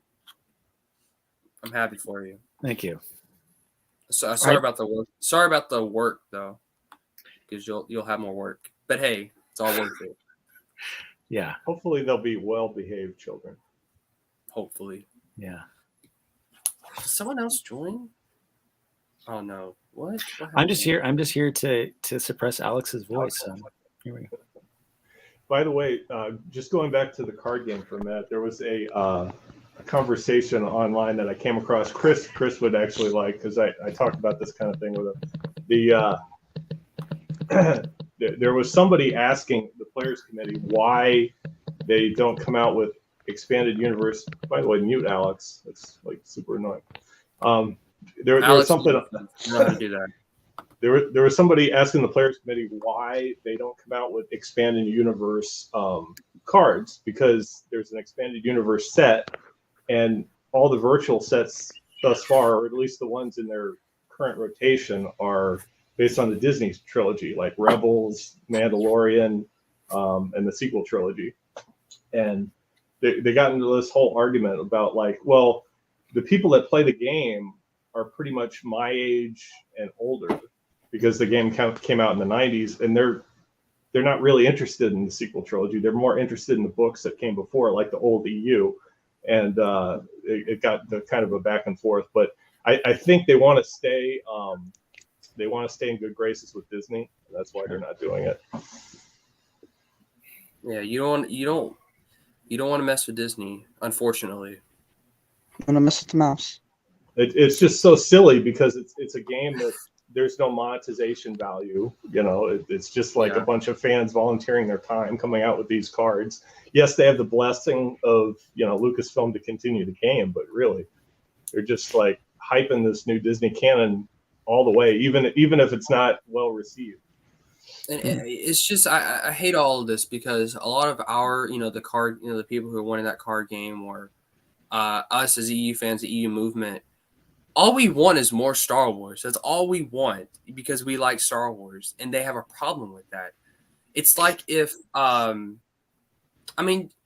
it's like Marvel fans wanting more Marvel. It's like, or Marvel, comic fans wanting more comics or whatever. I don't know how that works, but it just doesn't make sense to me. It's like, we want more Star Wars. We want more, we just want more Star Wars. Now we want the EU, but the EU is just as much Star Wars as the new Disney stuff is. So it's, I mean, you don't have to like the Disney stuff, but it's all Star Wars. You know, we all may not love the Disney stuff, but there's people who do, and it's I don't understand. But I guess I do. I understand. It's like they just want to prop up their stuff. They don't want things distracting from it, which I think doesn't even make any sense because they have so much EU stuff in the new canon. It's like, well, people are going to be more attracted or more curious about what was Star Wars originally like. You know, so, I don't know. It just doesn't make sense to me. But yeah, it's all Star Wars, but we kind of forget sometimes there's a lot of different segments to the fandom. You know, we may think that's true. We may think everybody that watches, you know, Matt's videos, we are the EU community, and it's not really that's the case. There's a lot of like people that are just into the RPGs. There are a lot of people who are just into the card games, and I find that a lot of these groups, they're not making RPG scenarios about, you know, the sequel trilogy. You know, some of them are kind of into the Mandalorian, some of these TV shows, but just a little bit. The fandom really, at least people that follow that stuff, are more EU centric than what Disney's putting out now. And I don't want to get turn this conversation into bashing Disney or anything like that, but yeah, it's just like they don't really get what our interests are a lot of the time. Yeah. And I think that's, you know, one of the worst parts about this fandom is we're into different factions. I mean, we have divided, which I think is bound to happen. You know, we're such a big franchise now. It's been around forever. It's bound to happen eventually. But I just wish people of all, because I mean, I recognize Disney Star Wars fans as Star Wars fans. They may not recognize me as a Star Wars fan, but I still recognize them as a Star Wars fan. I just wish that, you know, we all recognize each other as Star Wars fans. So, oh yeah, for sure. And it sucks that not everyone does, but it is what it is. I mean, today I got called a fake fan because I didn't like Kenobi. I mean, come on. So I hate whenever somebody does that. It's a fake fan. Or I was told I didn't understand Star Wars, or it's like, I grew up on this stuff, you know. I'm seeing a new wave on social media in particular, which again is not a great place to look for any sort of reason, rationality, logic, debate worthwhile. But there's a new wave now of this whole sort of like virtue signaling about how, you know, I like Legends, but what's up with those crazy EU fans who just go around complaining about how, you know, the new stuff isn't canon, blah blah blah. And that's just part of this continuing wave, this like rhetoric that's been sort of built by people online, again, like the cultural sort of, you know, voices of the perceived cultural voice of authority, the blue check marks and stuff. They've just spread this easy to pick up framework to go around as to sort of like kind of keep us sort of in our place. And so frustrating. Again, that's why I always come back to, again, like how Scott, like you alluded to this, like we're heard, but we're not really listened to, right? You know, and it's like the decanonization was by far the worst thing that happened in 2014. It's the discontinuation. So are we mad that we're not getting more stories? Yeah, because to your point, Lance, I think it's a really important thing that we should all echo. We just want more Star Wars for everyone, including us. That's all. You know what I mean? So it's like, we love the new stuff. We just want more of the old stuff. We don't care what you call it. It's like, we're not saucy because we've got views about what should be canon or not. And yes, there are those voices that make those arguments, but not the mainline sort of voice of the fandom. We just want more. We just want more of the old. It got ended. So people are always like, oh, like, why can't you just enjoy? It's just about good stories. That's a good story. That's a good story. It's like, there are no more new stories, right? Except Supernatural Encounters, which then people don't consider to be a new story. But no, but it's like, it's so weird. But again, I'm seeing this new wave just this week on Twitter, right? Of everyone coming again after EU fans. What the hell did we do to anybody? We just woke up a couple years ago and our stuff got taken away. And now every week we're told that we're not a real fan or this, that, the other, and stuff. And it's just like, oh, people think that Lucasfilm is sowing sort of like strife in the fandom. No, it's just other fans who just get like, they're just so confused. It's a shame. Words are constantly put into your mouth as an EU fan, right? Do you guys find that? You know what I mean? On social media and stuff like that. It's so endlessly frustrating. So yeah, I mean, I've been associated with the Menace so many times. People call me, you know, this is what, you know, I'll say something about the EU, and it's just about the EU. It's maybe not even about Disney Star Wars now. And people will tell me, you know, you're the reason why I hate the Menace, and also I'm like, I'm not Menace. If you've seen my tweets, I criticize the Menace all the time. So I mean, I say that all the time. Even when the that article came out about saying Matt was Menace and whatever. I said in that, I ain't Menace, but this article is a bunch of BS. So mainly because of what they called Matt. Like, I didn't read the article, but I really didn't care to. But it's just that they associated Matt with that is what really infuriated me, because he's not Menace. He's never spoken about his Same. political beliefs on his channel. It's. I mean, it's- he's been tongue in cheek, but he's never gone into it. I think Alex's internet is a menace. I definitely know that. Yeah. I think Do I sound like garbage right now? No, it's fine. But I just feel Oh. bad. You have to kind of keep coming in and out. No, it's not. Yeah, It sounds all yeah. right. But Yeah, the one thing I noticed came up on that stream you're on, Lance, last week, the Civilized Age, where again Matt was able to say, "Look, I may be surrounded by Phantom Menace people on this stream, okay, in all fairness, but Yeah. I'm not one of them." And he says that a number of times. And someone might have been Ryan or something. They said, well, in all fairness, Matt, they go, years ago you were a little salty. I mean, I'm paraphrasing, right? And I want to draw a really important distinction here. Yes, like Matt, all of us at that time were understandably a little irked by what happened in 2014. We gave as good as we got, at the time. You know what was different, though?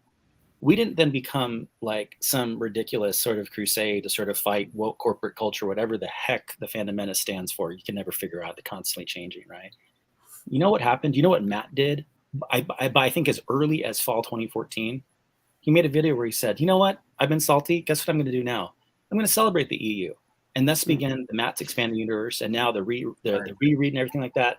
Yeah. Immediately, I think a lot of us were like, you know what? I'm tired of feeling pissed off. So I'm still entitled to feel this way, but I'm going to do some things about it, right? Yeah. And the Phantom Menace goes, I'm pissed off, and I'm going to stay pissed off, and I'm going to make you pissed off too. So anyway, it's like, again, it's like zero situational awareness, all these attacks that it perpetuate every year, every month, every day on social media and stuff about what it is we supposedly are about or whatever. Yes, were we pissed off in 2014, but look around, you know what I mean? We're going to give as good as we get. If you make a dumb argument, we're going to fight back. But again, look around. And again, particularly in the case of that stupid essay about Matt, it's like a guy who from 2014 is saying, I'm going to explicitly celebrate by talking about the EU, right? And not to, so whatever. It's a shame. Yeah. The narrative's already written about us.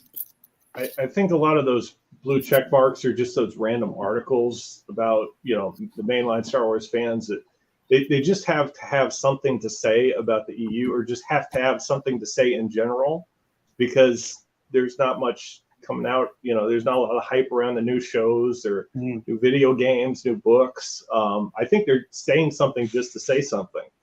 And I think sometimes we give them too much credit, or we just, we read too much into what they're saying. Really, they don't really know, what our goals are, what our interests are. So I just think we shouldn't really be talking about them, because we're kind of fanning the flame a little bit and doing some of that. That's fair. Yep.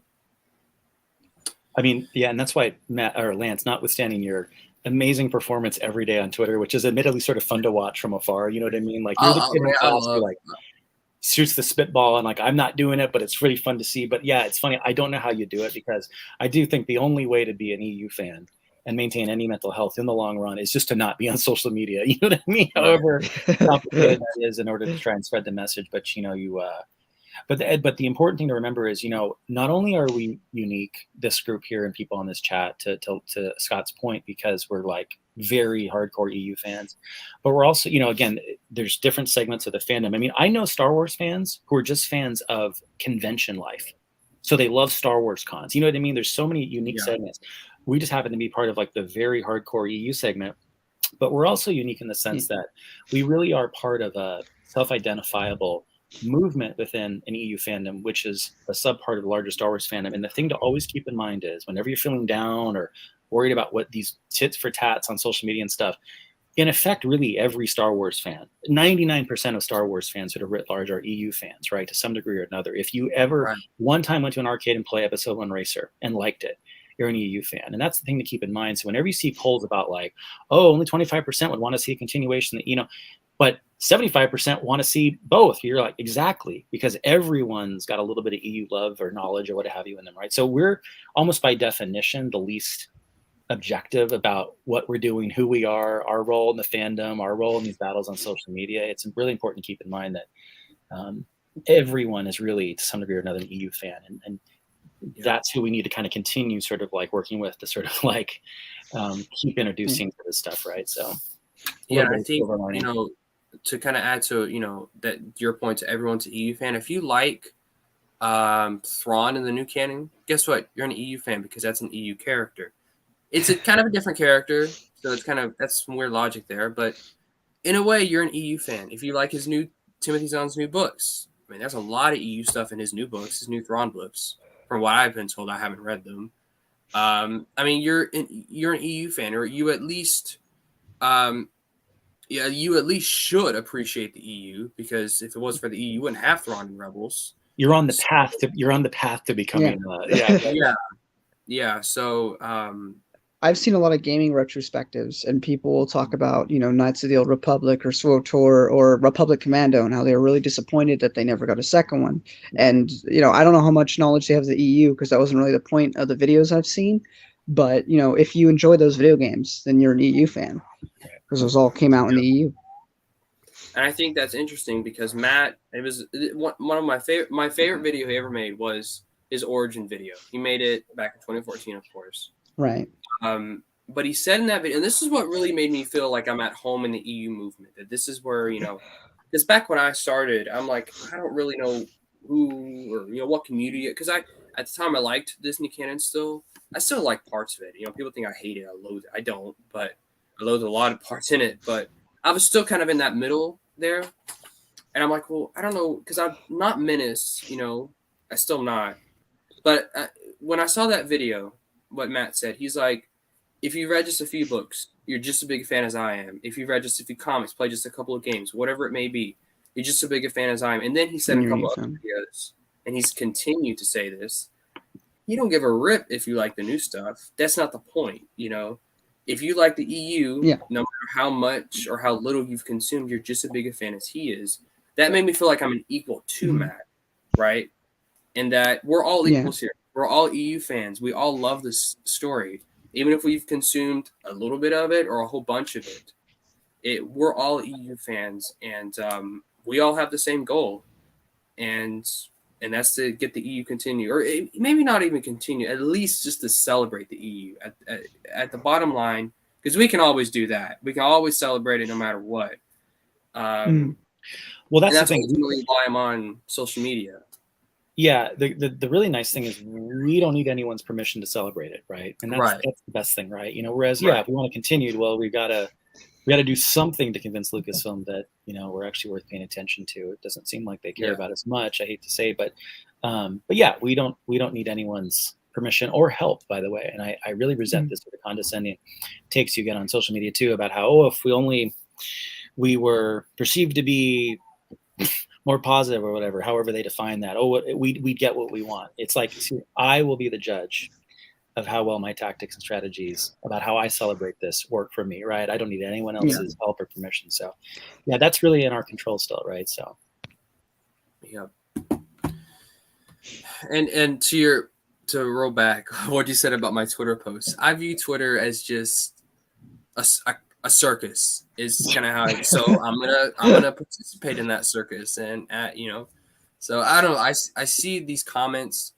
There was one point where it did really bother me, but I'm kind of at a point where I just don't care what people think of me. So it's like not to say Chris, you care or whatever. I completely understand why you're just I completely understand that. But a lot of these people don't know what they're talking about half the times, and I think it's funny to make fun of them for it. It's I mean, freaking someone else brought this up earlier, but Daniel Jose Older, how on I don't have the hardback, but the Corsair Princess Leia cover, I'm pretty sure you saw that. For those who didn't see it, Princess Older's on the cover, right? He has like that mullet. I mean, it's not even a mullet, but I don't know how you would describe it. But he said, Princess Older said, no disrespect, I'm genuinely curious, but is that Luke with, I think he said, a frizzled mullet or something? And I responded to it. I'm like, I was very sarcastic, and I said, yeah, it looks like you've read a whole bunch of books, Daniel. I mean, good job, man. It's just, and it is disrespectful because it really shows you how careless these people are. I guarantee you, if you were to ask Daniel Jose Older, "Hey, do you know if Dave Wolverton is still alive or not?" He'd be like, I don't know. he don't That's what care. he'd He say. doesn't care. You know, and after Beth Revis's Courtship of Princess Leia book, I've pretty much come to the conclusion they don't give a rip that Wolverton passed away. They don't care. No. It's like I don't know if you know this, Chris, but the day, I don't know if it's the day or the day after, but I think it was the day that announced that he passed. StarWars.com came out with an article about Night Sisters. In that article, first of all, Wolverton's not mentioned.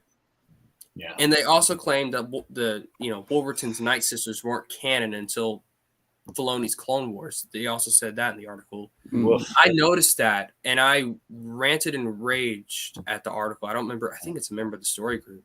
And luckily, a lot of people saw that, and we got them to admit that we got them to. There's now a notice on StarWars.com where it says, we were unaware that he had passed away and all these different things. So, but at this point, I feel like that was null and void because of what this new book did, what Jose Older's tweeting out now.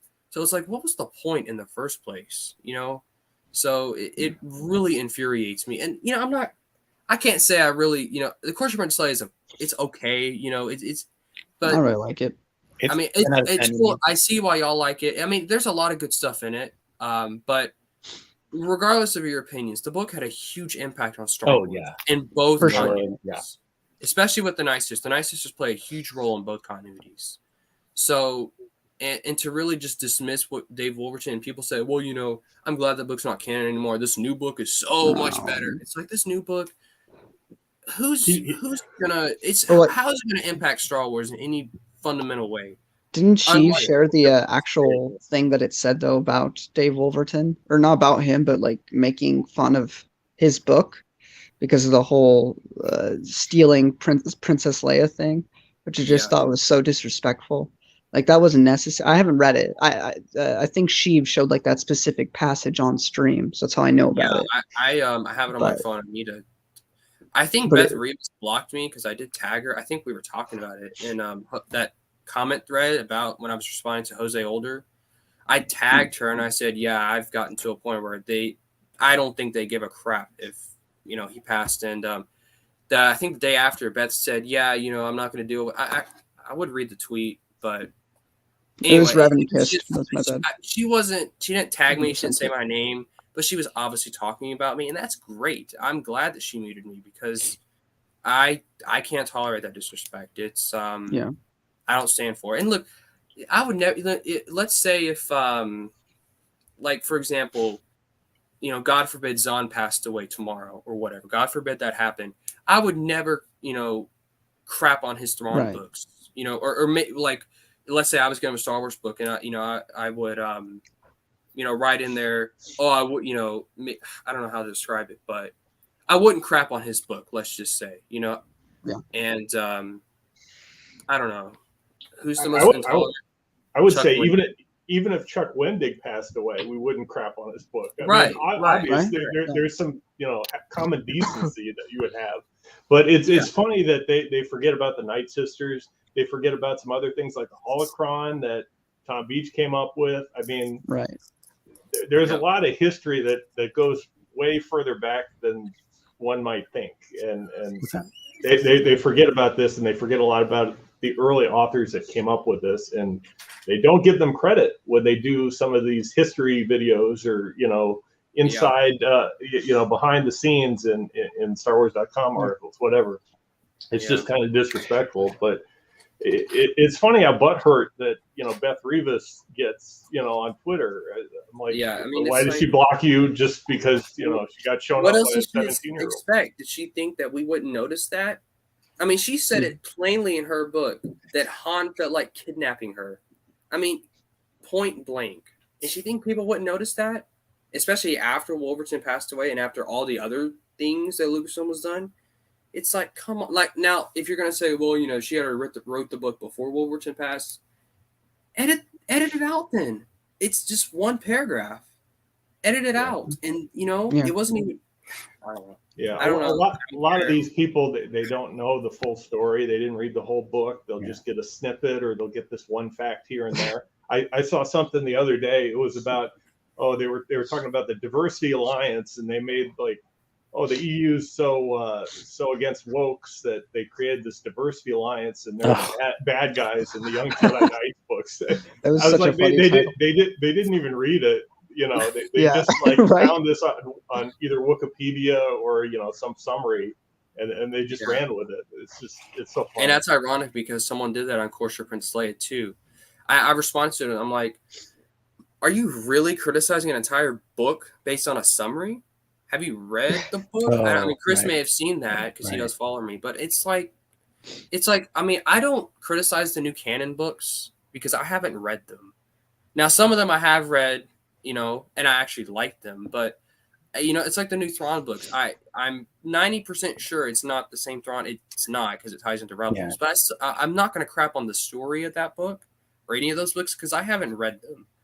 So I think a simple framework is read it before you hate it and read it before you love it, because there's EU fans who defend too by just having read the Wikipedia intro paragraph. So just do the work. That's all. Yeah. And it is sad. I mean, I don't take some of this stuff personally when I see like a really lazy like social media post at StarWars.com or something, because it's just like the Lucasfilm intern who's there who just got tasked with coming up with some, they don't know any better. And so, but the one that I always go back to that I do you really felt for, it was Ostrander when Dark Disciple came out, right? Yeah, who wasn't acknowledged at all. And again, it by design, it wasn't his boss because it's a different canon and everything, but like everyone under the sun got mentioned except for him, and he's like that's odd, right? Yeah, how can you not take that a little person where it's like, particularly at a time when like they should have remembered, right? But again, I was gonna say, I always make this joke, like when people wondered in A New Hope how it is that only 19 years after the Clone War ends, Han Solo denies any knowledge of anything mystical like the Force, it only took a year for the editors of Dark Disciple to forget John Ostrander, right? So it can happen. Yeah, I mean, and people, I mean, the whole reason why Quinlan Vos is so loved by Lucas is because Lucas is friends with Ostrander. That's one of the that's one of the big reasons why he loves Quinlan Vos. Loved him so much he almost put him in the freaking movie. So in Revenge of the Sith. So it's like he created, and then Jan. I don't know how to pronounce her last name. He's in A New Hope, right? Or not A New Hope. He's in Phantom Menace. Yeah, and he's mentioned in Revenge of the Sith. But I mean, there was a in the Order 66 scene. Right. There was supposed to be a Voss sequence. But I think he gets killed. I don't remember. But I mean, they were in it was all CGI, and they were in the middle of making it, and then they scrapped it. But the point is, Lucas loved Voss, and he loved Voss because of Ostrander. And the fact that Christine Golden, they didn't mention him is ridiculous. And same with Jan. Jan Dursema. I'm not sure how to say her name. She's the artist for Republic. She doesn't get mentioned, and Ostrander talks about that as well. That she didn't get mentioned either. So it's because I mean, I made a post about that on Instagram a while back. I remember that was a good post. I was pissed off. I mean, because I had known that Ostrander may have disliked it, but I didn't have any receipts for that. But then I found the receipts, and I'm like, oh, and he straight up said that he felt insulted but he felt insulted that he wasn't mentioned, at least given credit to in the book. But he also said something else that confirmed it's basically word for word what I've been saying about EU characters in the new canon. Ostrander said that they changed Quinlan Vos so much, he's practically a different character. I had been saying that about Thrawn for years now. Maybe not years, but for a couple of years now. And people keep calling me, you're a fake Star Wars and all these different things. Like, here's John Ostrander saying the same exact thing about his character. And a lot of times they may not know about it, but it's like, I'm not the only one who feels like that. Sure, Alex feels like that. If you keep about the new canon, you probably feel like that. John Ostrander, just watching PCW, you feel like that. Yeah, Ostrander feels the exact same way. So we have complete merit behind, our feelings like that, because people feel like that. They treat us like we're insane for not liking Thrawn in the new canon, or EU characters in general in the new canon. Ostrander doesn't seem to like it either. So he's one of the most legendary comic writers ever. Sure. And Jan, one of the most legendary artists too. So it's like, and again, I know he took it pretty badly, and I don't want to take on his like emotional weight. I mean, I can imagine it sucked too. But again, it just goes to show how easy it is for all this stuff to go down the memory hole. Again, in the case of Dark Disciple, I mean, that came out in 2015 or something, right? Something like I think that. so. Yeah. So it's like 2014. I mean, It's really one of the early early, books. one of the first 4 or 5 books. Right? Yeah. And it just goes to show, and again, it's like it shouldn't surprise our detractors. Like, this is why it's so disconcerting that I don't care that it was decanonized. I care that it was discontinued precisely for this reason. It means that this many years past that date, it's a constant uphill battle just to convince people that this stuff still matters, right? It's so easy for it to either be forgotten or maligned, or for then people to sort of just impute some set of reasons into why it was discontinued, decanonized, right? If that early on, they're literally forgetting that this legendary comic contributor and artist, right, helped create this. Again, by definition, it's a different character. By definition, it's part of a different timeline. But just that not even a wink, a nod, or whatever, right? I mean, even in that ham-fisted video that came out on Death Star Day, April 25th, 2014, even they sort of like paid lip service. I think someone held up like a copy of like Dark Empire once, so it's like, oh, wow, like there were 2 things they read, you know what I mean? Even they pretended, they had the props, right?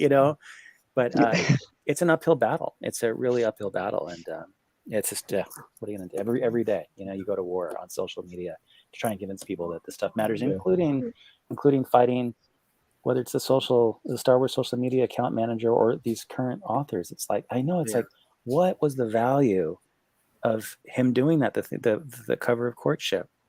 Why is he trolling everybody? Yeah, it's like you can look it up. Obviously he saw he knew what cover is from because it's literally just a zoomed in. It's zoomed in. It's zoomed in on the Courtship Princess Leia cover, and you can kind of see Dave Wolverton's name a little bit too. It's like, he knew what book this was. How do you not know what book that is as a Star Wars author? How do you not know who Princess Soldier is as a Star Wars author? I mean, that's one of the early books, and it's a huge impact on the entirety of Star Wars. And of all the books to do that with, he's doing it now because of all the brouhaha about, because like the anti-Dave Wolverton books just come out, and stuff. But it's like, come on, if you're going to critique a Luke Skywalker book cover, I mean, it's not him in the first place, right? But if you want to go there, at least be right about it. At least be right. Or if you want to make fun of Luke Skywalker in artwork, go look at iJedi. He doesn't look. I don't know who that is. But it's not Luke Skywalker, right? Some of the new Jedi Order books that is not Luke Skywalker. Yeah, right. No, Luke's on drugs in those covers. That's funny. Here we go. Yep, completely based, Marcel. I mean, it's not the same. It's not the same in TCW. In that one episode, I'm convinced, like the only way I could even like fathom that one episode where he comes on is that it's Imperial propaganda. They're just racist. It's another one that's just the same race. That's it's like it's a cousin of Voss or something because he's so different from who Voss is that they're not compatible, and that's before Disney. So. By the way, I read Dark Disciple when it came out just for the heck of it, and I was so blown away by the fact that there were a lot of situations Quinlan Voss was put in that were so similar to the EU. I was like, oh, the author had to have at least known about it because he was on Dathomir, like in the Infinity Gate comic books. You had him go to Dathomir again and get attacked by the Night Sisters or whatever. It was just like so similar to events that happened in the EU. It's like that had to have been at least sparked the imagination of the author or something. I don't know. I mean, the author is Christy Golden. She is an EU author, so she has to know. Yeah. So I think that makes this all even a lot worse. This is an EU author doing this to another EU author. So as far as I'm concerned, I don't want Christy Golden. If they ever do Sword of the Jedi, I don't want her writing it. I'd rather than bring in someone who isn't like that. Now you may say, well, we won't get to see her original vision. I could care less at this point. She doesn't. She's just in it for the money. Let's just be quite clear here. She doesn't care. Same thing with Zahn. Yeah, it's true. Zahn actually has stories though, so. Yeah, that's fair. I'll take your word for it. Yeah, look at that image. Hey, look, it's Luke Skywalker. Am I doing this right? Is this the appropriate image? Okay. Yeah. It's It's it's obviously an Luke. awesome image. That's what it is. It's an awesome image of Princess Soldier. I want to get a high res image of it and just change all my social media to this picture. I think we should all do that. It's like I'm gonna tell my kids this was Luke Skywalker. It's like one of those kinds of things. And then you show them the new Jedi Order covers, like this is when he fell off the deep end. Yeah, exactly. Or you could just say it's Princess Soldier on the NJO covers. They're pretty much the same character as I understand. So yeah, as we've been told. I mean, Luke and Leia were together at one point, so why not? I was gonna say, yeah. I guess they share that characteristic, right? Yeah. I felt compelled to come on just briefly to rant a little bit about how fragile you have to be to throw this on Twitter to your base, which you know is just going to incite people. Like there's no good faith reason for making that tweet, and yet he did it, and it just boggles my mind that a professional, someone who is employed by all intents and purposes by Disney and has a contract with them, would go and do something like that. It's so childish. Yeah. Well, they're just going by the example of Chuck Wendig earlier. They're just taking his example. I guess they hired all those types of people to write their book. But I wouldn't be so smug about it because, I mean, look what happened to Wendig. Disney dropped him. Yeah, that's true. You went a bit too far. Yeah. It is amazing to go out there and just like flaunt your lack of Star Wars knowledge, right? I mean, as a Star Wars author, like that's like a weird look. And also I think that was the most embarrassing part about it. I'm absolutely amazed that someone who is a professional writer who actually has like apparently found the time to churn out several books has this much time to waste too. I mean, you know what I mean? I never understand. Like, it's like apparently everyone who's like a professional writer in the world is now just basically a Twitter influencer. Like, I mean, it takes a bit of time to put this stuff together, to think about how to rile up the base the most, right? To your point, Marcel, and it's just like, why are these people wasting time? How do they actually get anything done? Thankfully, hopefully they're not getting anything done. We don't have to, see any more of their content. But yeah, it's crazy. And it doesn't make sense from a business decision. It doesn't make sense from a business decision either, because me having still, I read some of the High Republic stuff. I'm mainly an EU fan, and I always have been, but I read some of the High Republic stuff. And now I can tell you, after Daniel Jose Older made that Twitter post, I'm probably never going to read another word that he writes, in print form. So I just, it doesn't make any sense to alienate part of your fan base like that. No, it doesn't. But that's kind of how Lucasfilm has been lately. And Matt's talked about this several times where, back before, 2014 with old Lucasfilm, if somebody didn't like something, like, I'm sorry to enjoy that. I think I made a good story, but, whatever, move on. And now it's like, oh, you don't like my book. I guess I got to just bully you on the internet because you don't have enough confidence, I guess, in your own work. You have to go insult random people. I don't get it. I think it's just alienating fans and doesn't make any sense. Yeah. I think it's a calculated move. They think that they're, doing good by calling out, those evil EU fans that don't like wokeness or progress or anything. They think they're sticking it to the bad guys, and they think that there's a following that will receive that positively and just, read the books because they're a force for good or something like that. I think it's a calculated effort that they think they can rile people up and support them, even if they lose some people. Yeah. And I guess it works. We're here talking about it, right? They know how to push our buttons after all this time. But it is funny when they come after the old books and in this case, the old art and stuff like that, as if any of us here actually wrote or illustrated these things, right? So it's an odd asymmetric kind of move. It does put us on the defensive, right? Because we're happy to defend this stuff, but it's an odd move. Like, they're actually not only undermining these other creators, but also the same licensees that they work for. What magically changed at Del Rey, right? That like now the old art was bad and the good stuff's great. It does, it's really baffling. And again, I think unfortunately, I think just the nature of social media is really to blame here too. It's what drives people to the, like the comments, the lowest denominator, right? And it's making us stupider and angrier and stuff like that. And that's something that didn't exist sort of pre-2014. And I think that like that's the only sense sociologically, technologically, in which the reboot was inevitable, right? It sort of felt like we're getting to a point where things were changing. I've made the point too, like people who read books are dinosaurs, right? It's all about now sort of like getting Disney Plus shows and stuff, the High Republic notwithstanding the one major exception. But what's so funny is way back in the day, there was lots of discussion about how difficult it was to sort of like be a part of internet culture, to be on forums, and how sort of gatekeepy it was. Boy, they didn't know, they hadn't seen social media coming yet. They had no idea what they were in store for. You look back in the old days, forums where you could engage with the authors, to your point, Alex, right? Engage with this, with the whatever they called the story group at the time, right? You know, engage with these people, engage with like the head of Lucasfilm licensing, who would come on the forums and talk to you, answer questions, create definitive answers to sort of gaps that we, the fans, identified in the lore. That then, and now, flash forward a different generation, different set of technology, different sort of social media world, and now we're getting trolled every day by current.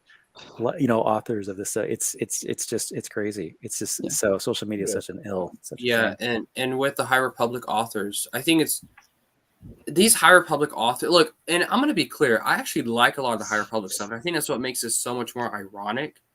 But the authors, they not all of them. I'll say Kevin Scott's a nice guy. I've talked with him a lot. He's great. He's a good guy. Good. Charles Soule. I haven't talked to, but. I mean, I don't have a problem with him. It's really just, Ireland and Daniel Jose Older. But these people, they are so – they think that they've created the greatest Star Wars that has ever come out. They think that since they have this multimedia project that's kind of unique to the new canon, that they're just somehow the best. Well, boy, wait till they find out about the Clone Wars multimedia project or the new Jedi Order series. I mean, seriously, they're not the first people to do this. It's been done before. It's been done way better. It's way more consistent, and the quality of storytelling in these books are way better.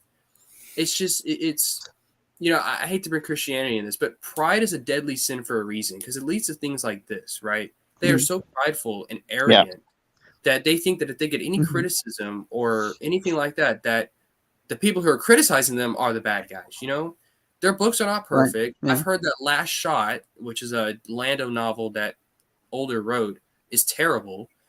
From what I've been told. So it's like, and Matt talked about this, I think it was Dave Wolverton, it's like if you, if someone rants and, if an author, if they get a rant, or no, it was Kevin J. Anderson. If people rant about their books, the author should just be like, thanks for reading, and then move on. Not that, like, now, I'm not saying they shouldn't, like, if it's genuinely toxic and just not a good criticism, I think the author should fire back, but if it's genuine criticism, don't act like a jackass. Let's just say that, There was a lot of hate for Kevin J. Anderson stuff on the message boards. Right. I remember I was the minority because I like Kevin J. Anderson. And when I first saw Matt's videos, him actually liking Kevin J. Anderson, I was like, man, you and me are like the only two, because back on the message boards, like, oh my gosh, it was like anything that Kevin J. Anderson wrote, like the Jedi are so awesome, and like he writes all his, Jedi and the Force and all this stuff. He thinks he's, George Lucas, but and there was some backlash against some of the authors, Karen Traviss and that back in the day, but she was the one ahead of the curve.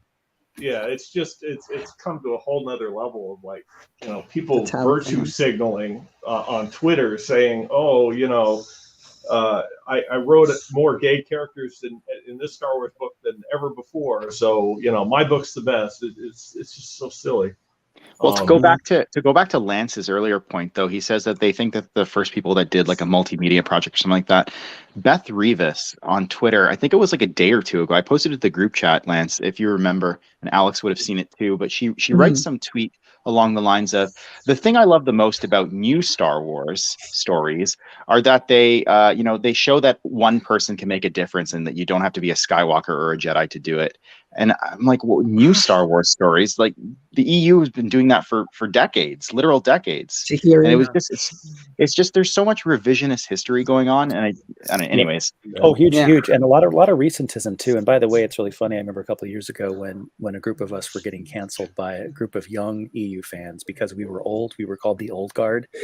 Because we were old, we were therefore irrelevant. I mean, there's a lot of this type of, fallacious thinking and a lot of people's arguments about just the world, and you've got to really battle it every day, including from, again, the forces of cultural authority with the blue check marks and stuff. But look, I hate to break it to some of these current authors. They may believe that they're the first people to do multimedia Star Wars projects, but guess what? They won't be the last. And incidentally, in the future, there will be multimedia projects set in a further rebooted timeline, right? I mean, make no mistake, right? The continuity now will not last. They broke that seal once in 2014. You can't put that genie back in the bottle, right? So I can't wait to see how they feel when someone comes after them for being the old fogies, right? And it's, so you got to be careful. You got to, you get back what you put out there in the world, so. Yeah. Is there a continuity now? That's a good question, because I'm not entirely convinced. And one of the things I actually feel sorry for nowadays are the people who aren't really invested in the TV shows, in the new films, but are just, genuine book readers or comic readers. They haven't really gotten a lot of material. I know they got, a Luke Skywalker and Lando book a little while back, and they got Brotherhood, Kenobi, and Anakin. But there hasn't really been, besides High Republic, there hasn't really been much in the way of book series. And the comics, I will say, I do read the comics, and the comics have been a little bit better. The War of the Bounty Hunters, Charles Soule does a great job with his comic run, but there's really not a lot out for those fans who aren't really consuming that, and they're really self-contained in a lot of their stories. So I do feel bad for them. Sure. No, I do too. The only thing that it happens now apparently is just TV shows all set on Tatooine. It doesn't matter what the character. Yeah, and that's actually, that's a good point, Scott. Star Wars Explained, out of all people, I mean, he even came out and said that he doesn't really like how they do their books. Because you think about it, their books, their comics, they're all spin-offs of certain of the cinematic stuff. Like, for example, are there either spin-offs or they're just, one-off books, And that's why Star Wars Explained is so into the High Republic. And me too, to be honest with you, is because it's completely new, and it's this new era, all told in, books, comics, things like that. The new canon doesn't have that, except for the High Republic. It's just, the books don't have any impact. Let's just say that. They don't have any sort of, things like that. But you look at the EU, man, Chewbacca dies in these books, Yeah. So, and Krixma Dean dies, Akbar dies, Mon Mothma dies. Spoilers, by the way. Yeah. But, these books had an impact. The new canon books don't. And that's another reason why I don't read them. I feel like I don't have to read them. And it's a little bit hard to compare the EU to the new canon, because the EU, we thought there would be no more films, right? So the EU was a way of continuing the story where, in the absence of films, that was the only way to continue the story. And I think it did a great job about doing that. But there just has to be, because there is a group of people who just consume the books, who just consume the comics, and they have to be. I feel sorry for George. That's a good one. Sorry, Scott. I saw that earlier. but there is a group of fans who just read the books, just read the comics, and they aren't being attended to right now. Right. Well, Scott, you're right. They're being told that their source material, like the things that they like about the new canon, don't really matter, because someone who's creating a TV show could just run roughshod over what's been established in that novel. Yeah. And there is no continuity. Right. It's like, why read the books then, right? If it's no guarantee that, now you could say that, well, George Lucas ran over the EU all the time. Well, he didn't, but he was also George Lucas. So the creator of Star Wars. He was the owner of the company. He can do whatever he wants, no matter what. But other than George, no one else did that back in the day. I guess Filoni, but whatever. Other than Filoni and George, no one else did that. So, but the difference with George, What was Yeah, that? the difference with George is that George never came in and said, "Hey, it all counts." Like Disney Yeah. deliberately came in, and this goes Yeah, back to right. Chris's point. And Chris had a video about this where he said this is why the new canon is going to be rebooted and why it's not going to work. But The prophet. they came in at the beginning and they said it all counts, all of it. Yep. Yep. And That's why I say that there's no hierarchy in the new canon. People say it all the time. Well, the films are Trump this or no, it doesn't. There's no hierarchy in the new canon. There's not. They're all on the same level. So that's So when it's like, well, then how do you resolve contradictions? You can't. Yeah, That's you the can't. problem. You can't resolve them. They're just there.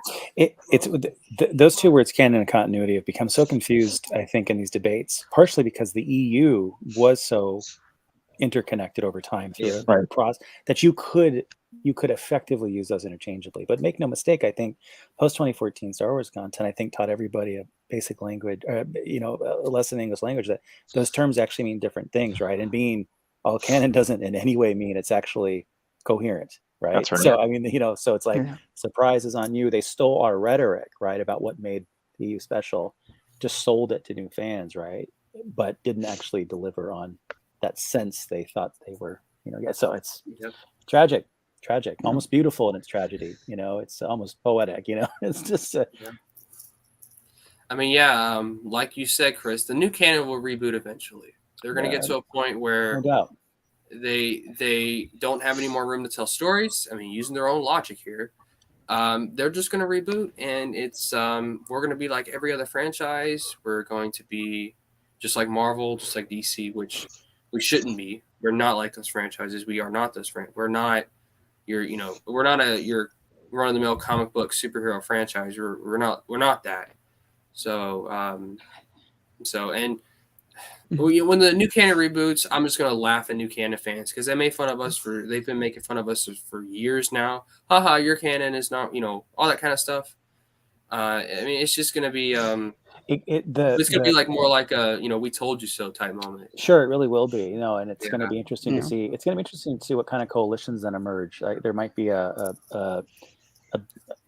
group of these new canon fans, the haters, right, who maybe come to us to say, you know what, let's work together to convince Lucasfilm to continue our storyline along some parallel path to the other two, storylines. And I think in a way, though, the one benefit to all this is because of how unique Star Wars is, with at this point now only effectively having two timelines, right? Unlike, say, like take DC Comics, right, which has how many different timelines concurrently running, whether it's movies, TV shows, all the comics and stuff, all the time. Too many. The good news, though, is that you'd actually be able to say, great, like we've now admitted that like Star Wars can be many, many different timelines, and you can continue in lots of little ways, right? That's our entry point, actually. So I think it's a good thing for this thing to eventually reboot, not because I have any animus against the new stuff, but because it does provide a rhetorical opportunity for us to say, yeah, open it all up, right? Give us some more of our stuff along that path. In the way that, like, right now, they're just about to do an in continuity 30th anniversary, like one shot or miniseries about the death of Superman, sort of, again, continuing in some sense that storyline from, even though that continuity is dead in DC Comics, they're going to revisit it in a small way, in precisely the way that we got like Marvel 108 a couple of years ago, right? So I actually think when it all crumbles, the new stuff, that's another moment where there's even less in principle in the way stopping them from giving us more. So that's why I'm very hopeful about that happening, for that reason. It's not vindictive, it's because it's our chance. For sure. Yeah, and then at that point there'll be two timelines that need to be continued. Absolutely. Yeah. Which is a shame, but I mean, I don't want, like, I'm gonna make this clear. I think another reboot will be good for us, but I don't want it to happen because I honestly do not want the genuine, non-toxic new canon fans to suffer what we suffered. Yeah, because it sucks, right? Yeah. I don't want that. Now, if you're toxic, I really couldn't care less. But if you're a new canon fan who simply just likes the new canon because you love Star Wars, it is, I don't want that to happen to them because it does suck when your continuity ends and it's crapped all over by the newer fans and people end up forgetting about it. It seems like, obviously it's not forgotten about. I'm an example of that, but I don't want that to happen to them, because it would suck because I would know how it feels. We would all know how it feels. Right. So, I wouldn't want that to happen because I think because I would know how that. We all know. We would know how that feels. And it would be brutal, particularly if it was done in the way it was done to us. And Blue Pig here is talking about how, like, look, in principle, and I think it's great to acknowledge this. He doesn't care if it ends in favor of Legends Continue or whatever is happening, but he's making the point. Obviously, you'd want the announced stuff to come out, and that's, if anybody wonders why we're still talking about it in the way we talk about this stuff, it's precisely because of the dumb way it ended. Right? I'm in principle fine if they actually found a way of ending it. They didn't even bother trying to do that or messaging it in a way that actually gave it any closure. Like with Star Trek Coda. Indeed. Yeah. If they did that, I'd probably make fewer appearances online rambling about this stuff, so which would save everybody a lot of time. Yeah. I'm not sure that they have enough invested in it to where they're going to even bother rebooting the continuity. I don't think that they value continuity. I think they view it as a liability. And they just want content, and continuity gets in the way or makes making new content more complicated than it needs to be. So I think that's probably one of the primary reasons they got rid of the expanded universe in the first place. And I think with the new stuff, they don't really value continuity. I think they said it's all going to be connected, but there's really no overarching story. It's just a lot of one-shot adventures. Yeah, well, it's an interesting point. I don't know. Blue Pig. I don't know that it formally will in some ways. I mean, I think we've already seen. I mean, an almost unlimited number of soft reboots already taking place, right? In the way that you can look back now on the EU and be like, well, the Brian Wood stuff, elements of TCU, the list goes on and on of these soft reboots inside the supposed mainline continuity. I mean, pick your medium. There's 10 things you've already thought of now in the new canon that have already soft rebooted it, right? So I just think it's going to come a point where it's like certain things are unacknowledged, just acknowledged, right? Tonally, it'll feel like a soft reboot in every case, right? But I think you're right, though, Scott, that the energy, the concern, I do think they feel canon, all this stuff, coherence is a liability. But don't forget, it's the licensees pushing this stuff. It's the licensees who keep coming to them and say, can we just have a one-off? Can we just do one more thing? Can we have 109, right? I just think if they get to this point where they just want content, I don't know, a couple more one-offs, I don't think would be the worst. But I don't know. That's just maybe hopeful.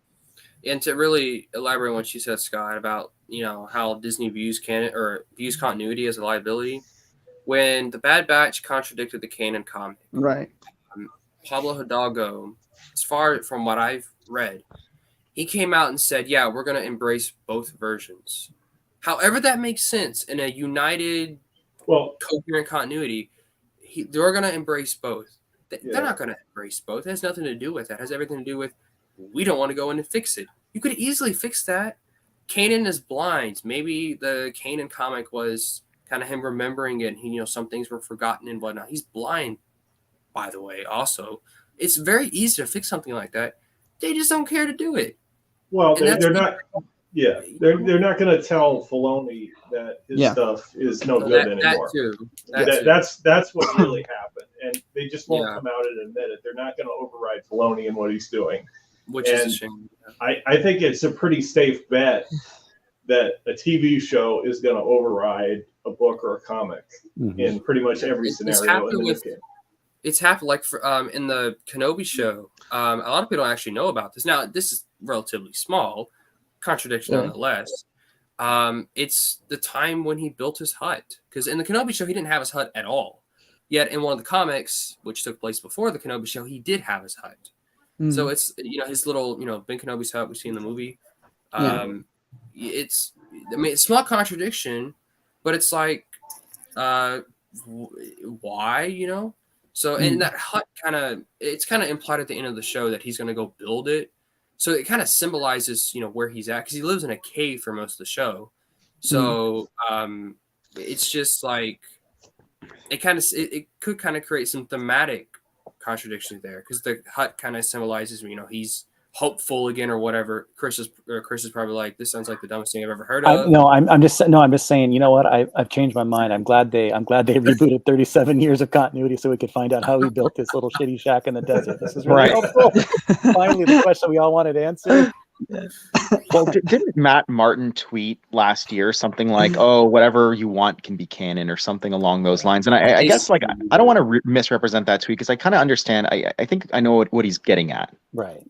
Yeah. But he is also a member of the story group. He is an employee of Lucasfilm, and to say something like that is just it boggles my mind. Back in Yeah. 2017, Leland Shee had said at Celebration that, quote, "there is no truth in Star Wars."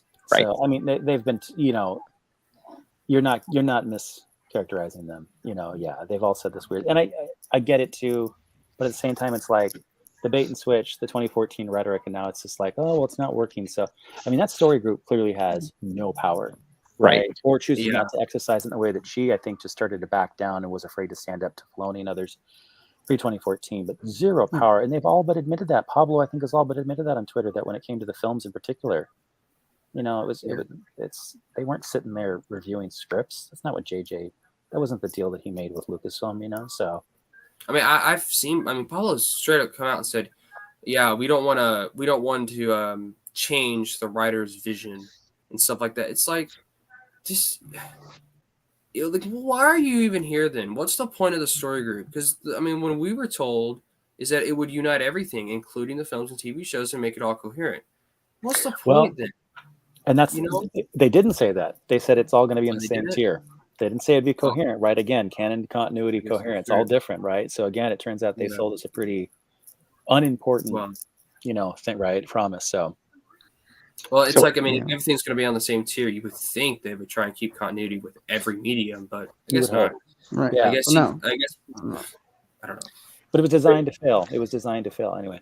Yeah. It's very difficult for a fan of the EU who embraces that concept of continuity, not canon, but continuity, as we've been speaking about it, to be a fan of the Disney canon, because when they do stuff like this and they pretend that there is no continuity, there's no coherence, it grates. It really grates, and it's hard to want to continue reading that material when they don't even care about it and they don't care about how it fits together.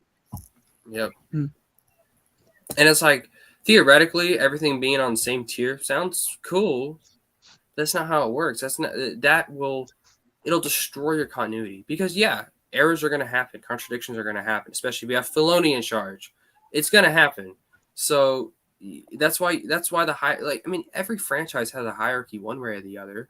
You know, maybe not every, but a lot of the big ones, you know, where the hierarchy may be like, oh, well, the films will take priority over the, you know, something like a book or whatever. Or it can be like the EU, where it was clearly laid out. It was a designed hierarchy, you know, so, but the new canon doesn't have any of that. It's all, and that's why it's failing in continuity terms. So, yeah, well, when they're on set with one of these TV shows on Tatooine, wherever they're filming these Tatooine sites, it's got to be an incredible amount of money per day on the cost. And when they're creating the lines and they're doing something off the cuff, they're not going to be checking the continuity. Oh, does Boba Fett say this? Did this happen in his past? They're not going to research that. So I can kind of see it would be more of a liability than is worth it. Mm-hmm. But they've went to say everything's on the same level. I think they went so far as saying all the cast members' lines at the Star Wars part of Disney World, all of that's canon.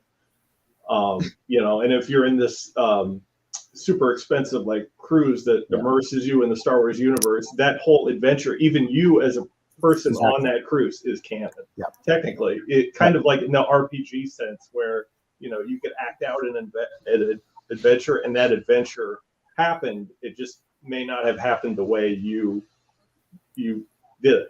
So I view it that way. But it's they're not going to bend over backwards for the sake of continuity. I think they've made it clear so far. So I don't know if you can expect that. It's weird though. We are. I mean, you have to, if you put yourself in the shoes of outsiders. I mean, we are arguing a really weird thing. At least this would be the thing I argue, which is that it's interesting. The best faith thing you can say about the structure of what they've designed in the new canon, where it's in theory on the same level of canon, but there's no coherence, right? But where there are these pockets of non-film media that still people like. I mean, and I hear this all the time. I don't read it, but I hear all the time. What do people say? We've said it here. They go, the Charles Soule comics are really good, and you can never go wrong with a Bounty Hunters comic, right? You know, or people then always say things like, oh, and Lost Stars was cool or something. But it doesn't fit in anything else. But it was a good read, right? Ironically, we're saying there are some real stinkers in the EU, but we love it because of what it contributes to lore. And so again, right. I can hear people Like hearing that saying like, well, that's stupid. Like, why not get a couple of cool things? Why don't you want to read a cool Darth Vader miniseries at Marvel, right? Well, it's because I want to know what happens next. That doesn't tell me. That just tells me a cool story. But you know what I mean? Maybe it must be a weird thing for people to hear, but that's just how sort of precious and unique the EU was, that you bought it, right? It didn't have to be, so. Like what I love about the Bantam era is that all the stories, minus a couple, they're not really super connected. If you're just looking at them, they're all kind of self-contained little trilogies and stuff. But then you get to like New Jedi Order, and you are kind of rewarded for having read all those books, because now all that stuff's coming to play in New Jedi Order. Or if you go back to a long time ago, you get stuff with Exar Kun for Kami trilogy showing up in Tales from the Jedi. And so you have all this investment that reading this one little thing actually matters down the line. Even reading Crystal and NGO, so that stuff actually, there's something there for you. Where as far as I understand it, with the canon books, you have a bunch of one-off stories, and it's never going to come into play elsewhere. So why read it? Why care? Yeah, and I think that's why all of us ultimately, we choose Star Wars over other franchises because of its continuity. That's ultimately why we're Star Wars fans, is because of the continuity. And the new canon doesn't have any of that, as far as I'm concerned. So it's like, why read it? Why? I mean, if these books don't matter in the long run, why read it? It's when Matt, that's what, he talked about this a lot in his earlier videos. That's why he's not the biggest Star Trek fan. He likes Star Trek, but he's not like, he's not a Star Trek fan like he is a Star Wars fan. Because all the books and the comics in Star Wars, at least the EU, they connect and they have an impact on everything else. The new canon doesn't feel like that. Like, I mean, and I think that's partly the reason why so many people want book characters in live action. People ask for Dr. Aphra in live action all the time. And I feel like it's because, well, it'll make them feel like, their character is validated because it's in live action. But when in the EU, that's not how it was. All the characters were validated because they showed up in a book or comic. Not because they were here or not.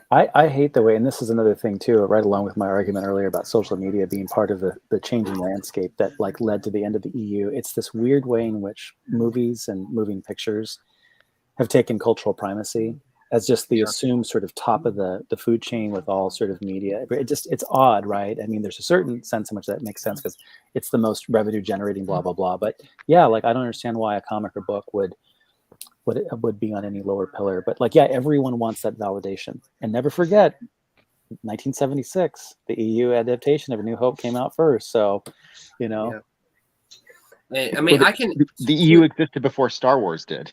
Exactly. Yeah. And to a degree, I can see, like, I want to get into filmmaking. Filmmaking is something I love. I love movies. So I obviously prefer movies, like if the New Jedi Order got put into a TV show, like, oh my gosh, of course that wouldn't happen, but I would love that. But I can also say, yeah, these stories are still valid regardless. If it's adapted or if the characters are in a show or not, it's valid regardless. So like, yeah, it would be cool to see that, but I would prefer the books anyway. So it's people just. And this is why I hate it when people say, I wish, because I saw this on Twitter too. Someone said they should just put Jango Fett Open Season in the new canon already. It's like, can you not enjoy it as is? Like, this is why I think the idea of canon, I think it's needed, but it's become radicalized to a point where if it's not canon, it doesn't matter. First of all, Jango Fett Open Season is contradicted by Filoni's Clone Wars, so it can't be in the new canon anyway. Yeah. But it's like, can you not enjoy it as is, canon or not? Right. Well, some Right. people interpret canon as this notion of it's okay for you as a consumer to consume this. This, this is worth your Yeah. time. That's how Yeah. they Right. interpret the notion of canon. Yeah, well, wait till they find out none of it is real. All of it's fake. None of it's real. Never happened. So, I don't know. It's And all not to Skywalker belabor. from Episode 8 dreaming. Yeah, I was gonna say not to belabor the point, but with the EU, there was this sense that yes, if there were, I mean, putting the Clone Wars aside, with the EU, there was a sense that yes, if something was contradicted, they would work to fix the contradiction, or they would Fix it. work to implement a retcon. I have no such assurances in the new canon that they're going to do anything like that, because they haven't really. I think Yoda's lightsaber was one example where they gave lip service to it in a comic, but there's just some things Right. that they simply cannot fix, like Kenobi's hut. Yeah. You're never going to get Yeah, a like Death Star Star. novel for the EU. Right. Or for the canon Yeah. EU. Right, because no one cares enough to research all those things. I Right. mean, that's what was so great about the EU is you had guys like Joe who would write a short story just to retcon certain things and make sense of, or Steve Perry Right. would write a whole novel just to retcon all the ways that the Death Star plans got stolen by the rebellion. That's right. And that was really cool because it tied everything together in a bow the best it could. But I don't see anybody in the new canon even caring as much to write a book about that nowadays. But just going back to your point, Lance, about adapting, characters that we've seen from the novels or comics in live action, I think it's one thing to do a cameo, where it's really cool. You see a character, in the background of a TV show, or, like we were saying earlier, retcon, the Chimera in Return of the Jedi, is one of those Star Destroyers in the fleet. But it's another thing to adapt an already written work. Like I remember a couple years ago, everybody was saying, "Oh, the X-Wing comics would make a great TV show," and even I think Stackpole endorsed that. What I think would be much better is just a TV show that kind of intersects its way through the book, where you see certain battles, but from a different perspective. That way you get a new story rather than a straight adaptation. Yeah, it's like we already saw it. We already read it. We don't need to see it another, Yeah. Yeah. So whenever that comes up like online in these, ideas people throw around, it's like, yeah, what would make it even better is if we got a new story, but it just intersected those certain points. Like, I think one of the X-Wing books, Ice Heart's Revenge, did a great job where it starts out at the end of the Thrawn trilogy. So you see it from Rogue Squadron's perspective, and we get a new story, but it's an event we already know about. Yeah, that's really cool. Yeah, this is kind of a sidetrack. I recently read the 40-page issue of the Baron Fellback story, which was phenomenal. So that was really good. Just because you were talking about the X-Wing comics, so yeah, great character. I just think it's time to admit that Star Wars is dead, and I mean, it's over. I mean, I think, and I don't actually think that. Obviously, I'm still here, interested, talking about it and trying to convince people that it's worth continuing. But like the thing that, like, I've made this point a number of times, but I mean, I think it's worth seriously thinking about, and particularly when people like have concerns on the EU side about what's it going to look like to continue it, right? People have fears. There are actually folks who now say, don't continue it. We're worried about what's going to happen to it based on what we see happening in the new canon. There is this is my view really, really quickly, that there's the three pillars that held up the EU. It's George/Lucasfilm licensing, it's the fans, and it's the writers, right? And I think the thing is, like, you can take a pillar away from something and the structure doesn't entirely fall, but if you take more than one away, it really, right? And I think the George leaving, huge blow, right? But if the writers are still there, the ones that sort of like wanted the EU to work and stuff, and the fans are there putting pressure on them to kind of keep it in line, you're good. None of the writers are there anymore, right? They were all disinvited away. They reboot altogether anyway, which only sort of leaves us, but it's like rebooted anyway, so it doesn't sort of matter. But it's like, in other words, it's like, it's kind of just us, the fans, holding this whole thing up. And that's a lot of pressure on us, right? You know what I mean? But like, ultimately, I think it's, you have to wonder, like, what is left. I mean, I think what I'm trying to say is, like, I think one of the reasons why what they've got now isn't working is because all the pillars disappeared. You know what I mean? You don't even have some of us, the fans over there, sort of putting the pressure on to sort of like make it bright. So I think if ever does continue the EU, right, it's like we're going to need at least two of those forces back, right? The fans need to be there, putting pressure on the EU authors, right, to kind of keep it together. We don't have Lucas, but I think it partially explains what went wrong. It's like the natural order was disrupted, right? Some major pillars of this sort of social world disappeared. Lucas walked away, and the authors were it's just something to consider. Again, when you look at what changed, there's something significant that we need to make sure we get put back into place if we ever get what we want again. But anyway, but the point is, we play an important role. We are one of the three pillars, I believe. Yeah, that's a good point. And if nobody's continuing the discussion like we're having now and on Matt's channel and all these other YouTube channels, people are going to forget about this. And talking continuity is one of the things that I think that keeps it alive. But you were saying how it's kind of weird how like some of the authors have turned over and there's this new continuity, but then you have Zahn. Mm-hmm. Zahn stayed on. Mm-hmm. And if you read his books, I read his first new trilogy, not the second one yet, but the chess stuff, right?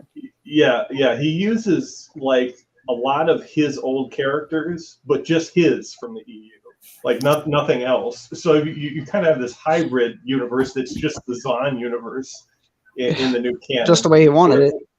Yeah, where it's Z canon. It's the chess, and it's a lot of ways. In a lot of ways, like his old EU books, where he kind of like said screw it to everybody else's continuity and just used his. So it's kind of a weird hybrid where he's just using even his old EU elements and incorporating the new ones, but nothing else. See, and the reason why he does that is, in his mind, he's writing these new books as if they were in continuity with the old ones, which really doesn't make sense.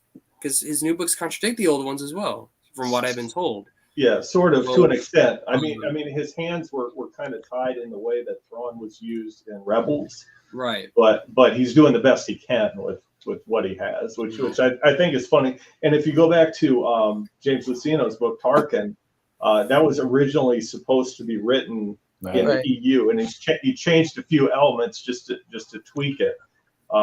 But he references, I think, the Battle of Murkanath or something like that from the Dark Lord book, his previous novel.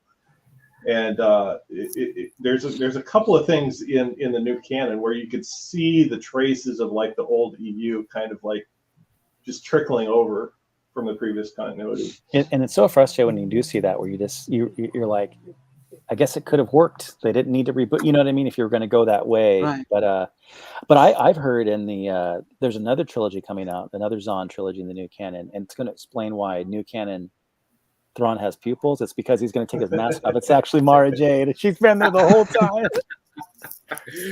It's like the April Fool's apology. Gosh, yeah. The 10th book in the Fate of the Jedi. Mm-hmm. Which I saw some people recently sharing on Twitter. They thought it was real. Yeah, of course. Again, people who know nothing about it dogging on it, but oh man. Well, with my Star Wars is dead comment, I think I'm going to sign off. So thanks. I'll leave you guys in despair for the night. So thanks again, everybody. Talk to you later. Thanks for joining. Bye. Take care, Chris. See you, Chris. It's good talking. I gotta head out too, guys. So dang. Thanks for having me on. Take care, Scott. It was good talking. Bye. Thanks, Scott. Well, it's just us three stooges now. And now there were three. So I will Holy say Trinity. I did read the second Zahn trilogy. It was like the Chiss Ascendancy trilogy that he wrote in the new canon, right. and it seemed to me like that was a trilogy of novels that he wanted to write in the EU, but just never got the chance because Disney acquired the property and decided to do their own thing with it.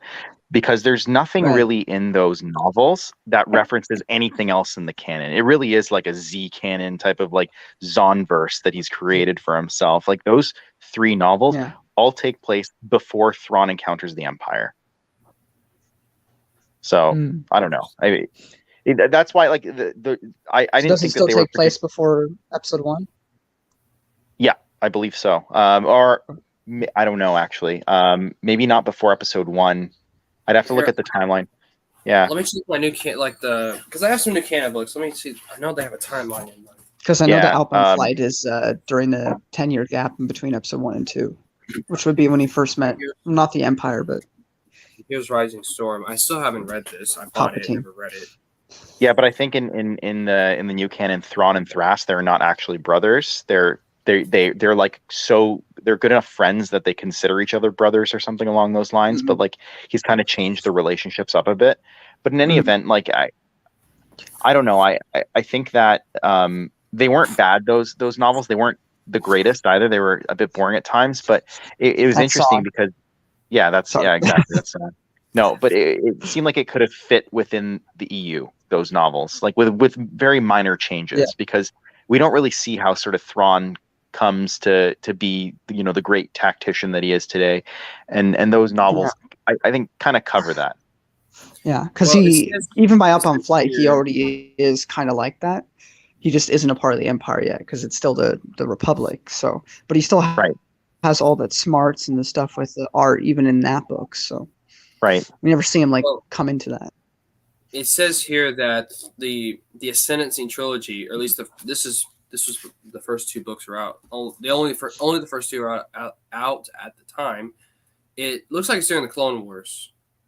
Oh, really? So Yeah, you know what? That's right, because he ties it into the second novel in his first trilogy, Alliances, where like Thrawn goes on an adventure with Anakin Skywalker.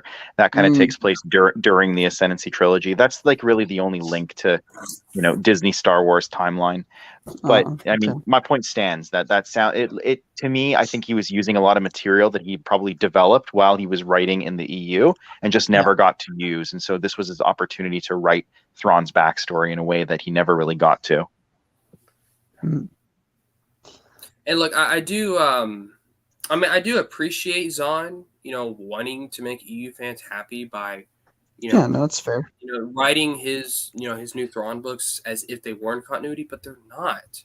Yeah. Your books, Zahn, your books are in continuity with freaking Rebels. Rebels Yeah. is your baseline. Yeah. And which is not good. It's not a good baseline because Rebels Dawn sucked. So that's one of the big reasons why I haven't read those books. Now, eventually, I'm sure I'm going to pony up the money and read them because I want to see how he's like in those books. That's really the only reason why I'd want to read it. I don't care about anything else. I know Pelion is in one of those books. That doesn't make me happy. That's another character I have to worry about. So, I mean, and look, Pelion is better than Thrawn. I mean, I know that's a hot take, but I really love Pelion. He's a better character in my opinion. Oh, I wouldn't worry, Lance. It's really like an Easter egg. Like they mention his name. Like he's barely a character. Okay. Pelion. I thought he had more of a role, like in the Ascendancy books. I thought he had like a role in those books. Well, he wasn't. I don't know that he was in the Ascendancy books because Thrawn hadn't joined the Empire. Like the Ascendancy books end with Thrawn, being exiled, and then he joins the Empire. It sort of like leads right into the first Thrawn book that Zahn wrote in the new canon. But in any event, I mean, like I don't know. I think that I don't know, those story, like Pelion, I wouldn't worry so much about because he's not really used that much, but Thrawn kind of throws him in there, like pays lip service, almost in the same way that Rook, I think, shows up in Rebels. He's not really a character, Rook. Right. We don't really know much about him. He's like two-dimensional in that, but they wanted to throw him in there as a bone to the EU fans. Look, well, he was in Treason. Pelion was. Right, that's the Ascendancy trilogy. I guess not, but yeah, that's the third novel of the first trilogy, I think. Treason. Oh, I worry.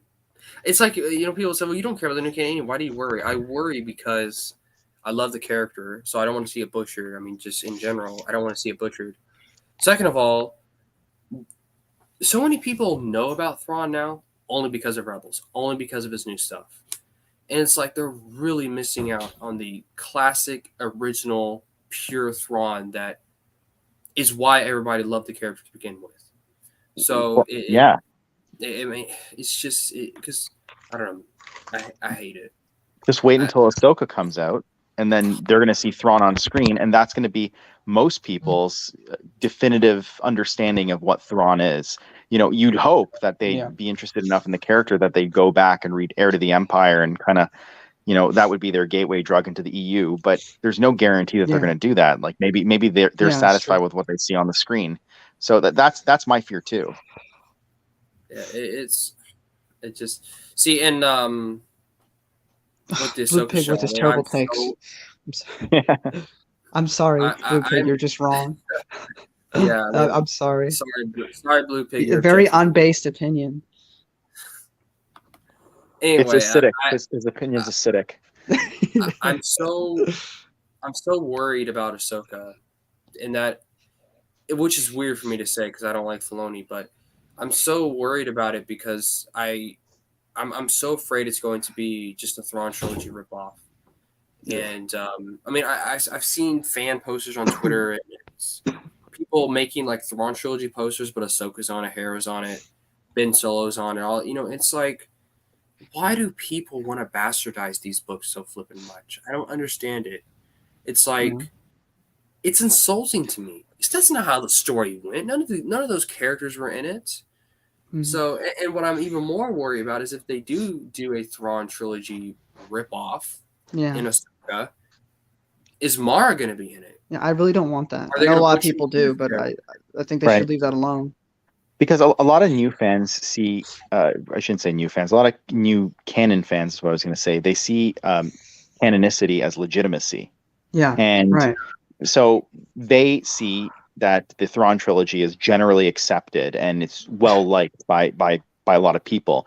And so for them, it's like, well, it's illegitimate, but we want to bring it into the legitimacy. We want to bring it into the canon, which is just such a weird way to view fictional works. But anyways, it's canon it's a religious concept. Canon. It's not, you know, it's not. I don't want to get into like a religious discussion, but like canon is like what is like essentially like God's word kind of thing, right? So it's what is gospel and what's not. Yeah, and it's like in terms of religious canon, I mean, that's debating what actually happened versus what actually didn't happen based on your religious beliefs, of course. Right. If you're not, even if you're atheist, nothing, you know, any sort of biblical book doesn't matter to you. But if you're a Christian, you know, you're gonna want to know, well, is that true? Is that not true? But this is all fiction. None of this is true. Whether you like it or not, it's not true. It's never happened. So, and I think focusing so much on canon as if it is religious scriptures is so stupid. Now, I say that, but I'm also one of those people that hate it when people say that Eve was never canon. And it has nothing to do with if I hate when people say that because, one, it's not true. Second of all, I hate it because it's just used to disavow and crap all over the EU, which is one of the reasons why I hate when people say it so much.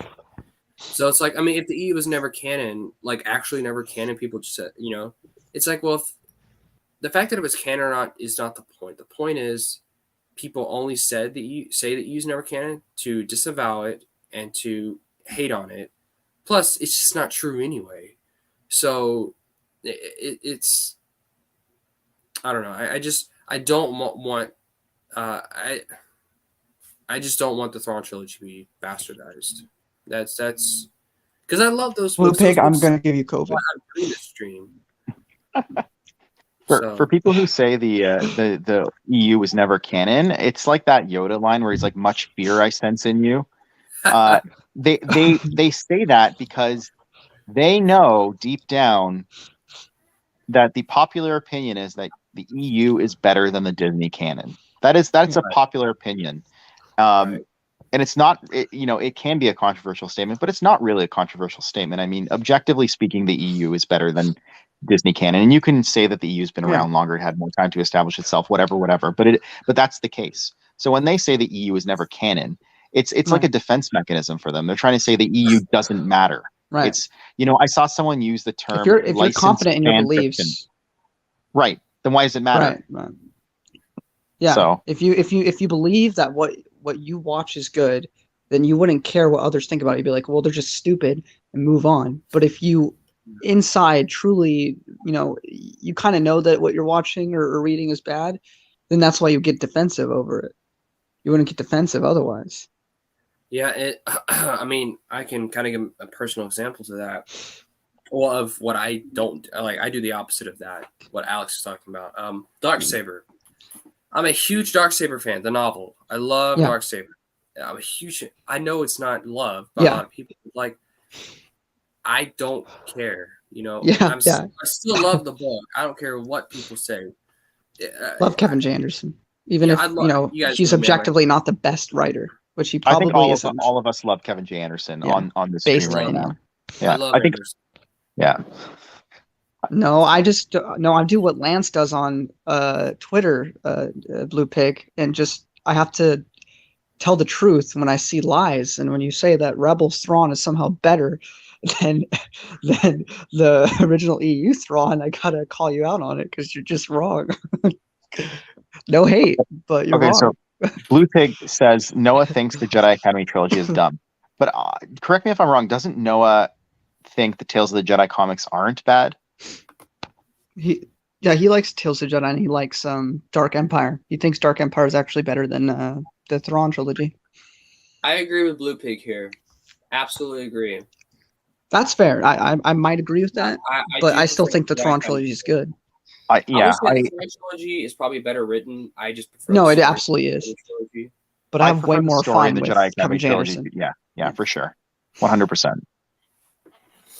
So I will say to the end of time, I think the Thrawn trilogy is I mean, Dark Empire is a good argument to say that that's the better sequel to Episode 6. But I think that the Thrawn trilogy is not a perfect series by any means, but it is a really good, if you're going to call it what it was called on the back of the covers when it was coming out, which is the actual 7, 8, and 9. It really feels like a continuation of the movies. And so I really appreciate about it is all of it super interesting. There are probably some boring parts for sure, but it kept Star Wars alive. So I got to give props to it. And it gave us Thrawn, who, if Blue Pig wants to say that Rebels is better, well, he wouldn't have Rebels Thrawn if it wasn't for the Thrawn trilogy. So, but Kevin J. Anderson, I notice his writing is very simple, and it may not be the best, but his trilogy of Jedi Academy feels like the essence of Star Wars, where it may not be the perfect sequel to the movies, but it in tone and everything, it feels like Star Wars to me. Yeah, Kevin J. Anderson. I mean, you think of the tone of the original trilogy. That's exactly how I feel about the Jedi Academy trilogy. It's fun, it's exciting, but it can get serious when it has to be.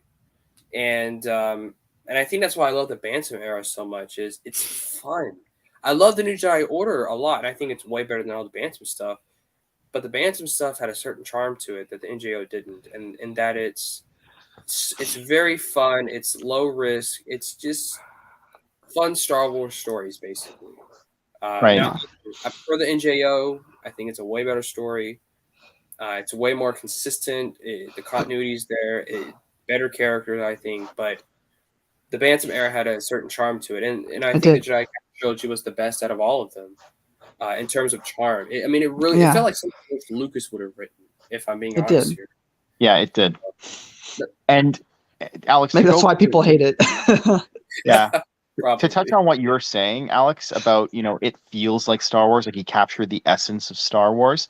I really believe that because when I was working on the earlier episodes of my podcast for the Tales of the Jedi comics, I would go through the letters column at the back of the issues, the Jedi journals, and a lot of people commented in those letters columns when they'd write into Dark Horse, they'd say something along the lines of, these stories are set like 5,000 years in the past or 4,000 years in the past, but they feel like Star Wars to me. And Kevin J. Anderson and Tom Veitch were writing those stories. So I think that's something that they did really well, both in Dark Empire and in the Tales of the Jedi comics. Yeah, for sure.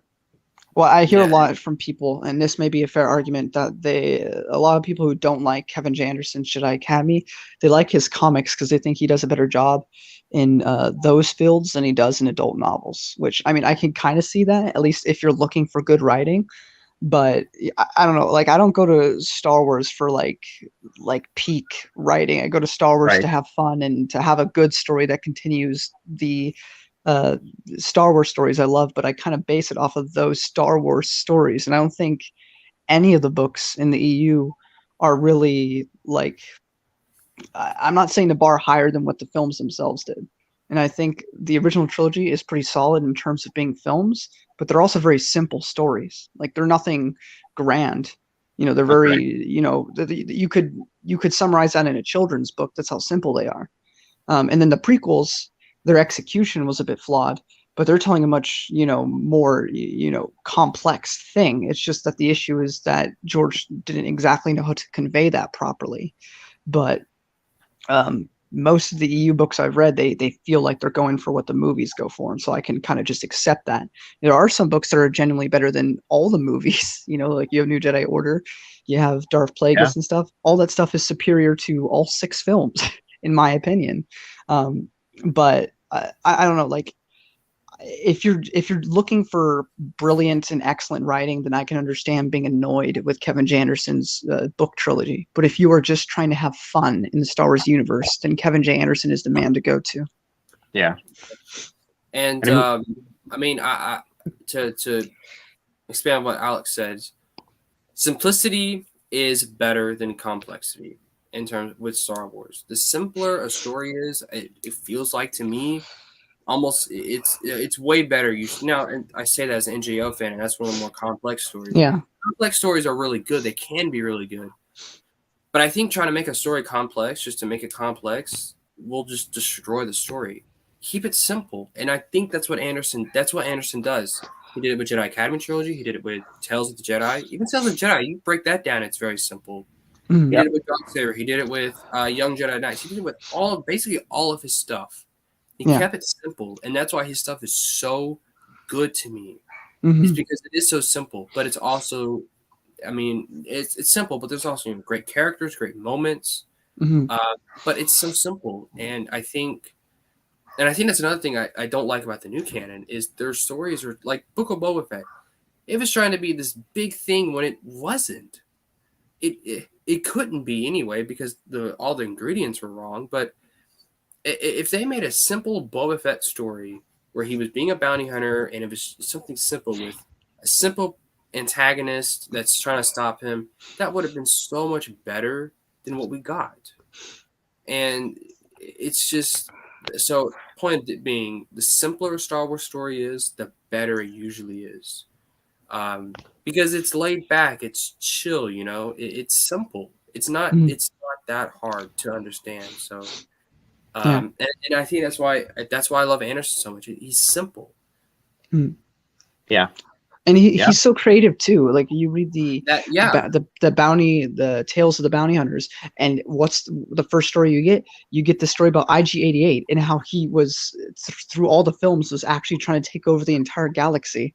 Like you didn't have to do that, but it's fun, and he did it. Or you go to the Tales from Jabba's Palace, and you have this sweet story about the Rancor keeper and the Rancor, and then it retextualizes the entire movie. So you go and watch that same scene in Return of the Jedi, and you're like, I feel bad for the Rancor that Luke just ended his poor life. So you have stuff like that with Kevin J. Anderson. You're just like it endears you to him, in my opinion. Yep. That's why he's such a great author. I mean, I don't know. I mean, even like I said earlier, Tales of the Jedi, even that was like so simple, there's this this woman who becomes a Jedi after her husband dies, and then there's Yula Caldroma, falls to the dark side and all this stuff, and then he comes back. So it's so simple, but it's done so well. It feels different, and that's why I think Anderson. I mean, you look at the freaking original trilogy. I got the posters up here. That's just Campbell stuff. I mean, it's just, but it's so good because Lucas wasn't trying to be extravagant, or he wasn't trying to be, just so out there. He just kept it simple, and that's why people love it. So, Lance, I was going to say the exact same thing, like about Campbell's stuff. Like these are just basic archetypes. And that's why they appeal to us, right? Like fundamentally, the Tales of the Jedi is a story about good and evil, and good people trying to do the right thing, and maybe veering too far into evil, and then finding themselves ensnared. But it's also a story of redemption. These are common themes throughout Star Wars, and we see them and I just feel like they're not as present in the new stuff. That's just my opinion. But Yeah. Let it die. And it's like people don't understand you can be different and still use an archetype. I mean, you can. I mean, see, archetypes they're taught like I'm in an AP English class in school, right? AP English for you Canadian weirdos. Anyway, I think we have the same thing here. Calm down. It's all good. Well, we're practically the same country. Yeah, we're basically. Anyway, my Alex, English class, we're talking a lot about characters and archetypes and stock characters and things like that. It's like these things are continuously taught, they're continuously used because they work.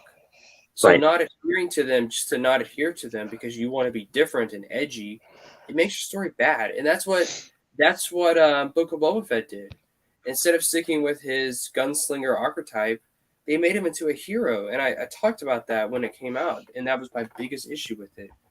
Was they changed his archetype just to change archetypes can naturally shift. Like Negan in The Walking Dead, I think is a great example. He went from being PP Pan City real soon. Yeah, he became a villain, and then he slowly shifted into an anti-hero. But Boba Fett wasn't like that. It went from bam, bam to bam. It wasn't drawn out. I mean, we didn't even have any good reasons as to why he wanted to be this heroic person. It's like, oh yeah, he was raised. And people say, well, what about the Tuskens? It's like, you really think the Tuskens are going to transform someone into a hero? Right. Tuskens, right. Of all people, yeah, it makes no sense. If anything, Boba Fett, the moment he woke up and got his strength, he should have murdered those Tuskens and left. So yeah. Personally, I've never been a huge Boba Fett fan, but like that just tells me, Lance, that like the people that wrote that show don't understand why people like Boba Fett. They like him because he's cool, because he's the guy that disintegrates people. Like they like him because he's the action figure, and they reduced him to like a morally complex individual, which people don't want. Yeah, and that's why I'm such a huge fan. I've talked about this all the time. The Tales of the Bounty Hunter short story with Boba Fett. I'm a huge fan of that short story. In fact, it's a great story. I'll kill people in cold blood, but I won't rape somebody. I love it. It's a good story, and it is really good. That is Boba Fett. That's why so many people love Boba Fett. And people are like, well, that's EU. Like, you look at the movies, and you're gonna feel like, okay, that's a gunslinger, that's a loner, that's a this, that's a that. He literally has no character in the movies. He's just cool. Yeah. There is no character in the movies, though. All they had to do was just show him, being badass in the show, and it would have been probably the most well received, Disney show that they put out. But the problem is that they're already doing that with Mando, so they can't do it with Boba Fett. Yeah, right. I mean, in fact, Mando. You have to like Boba if you're gonna have one. That's so true too. It's such a shame, but see, that's why I know you hate the trilogy, Alex, but Bounty Hunter Wars, at least the first book, at least what I've read, it feels so much like Boba Fett. It feels like I have nothing to compare to, so I'm sure that's probably why you feel that way. I read it, and there is good stuff in there. My biggest issue with that trilogy is the pacing. You'll have like a really great conversation between Azor and Palpatine and Vader, but then it goes on for like 45 pages, and I'm like, you are saying on repeat slightly differently. You're not saying anything new.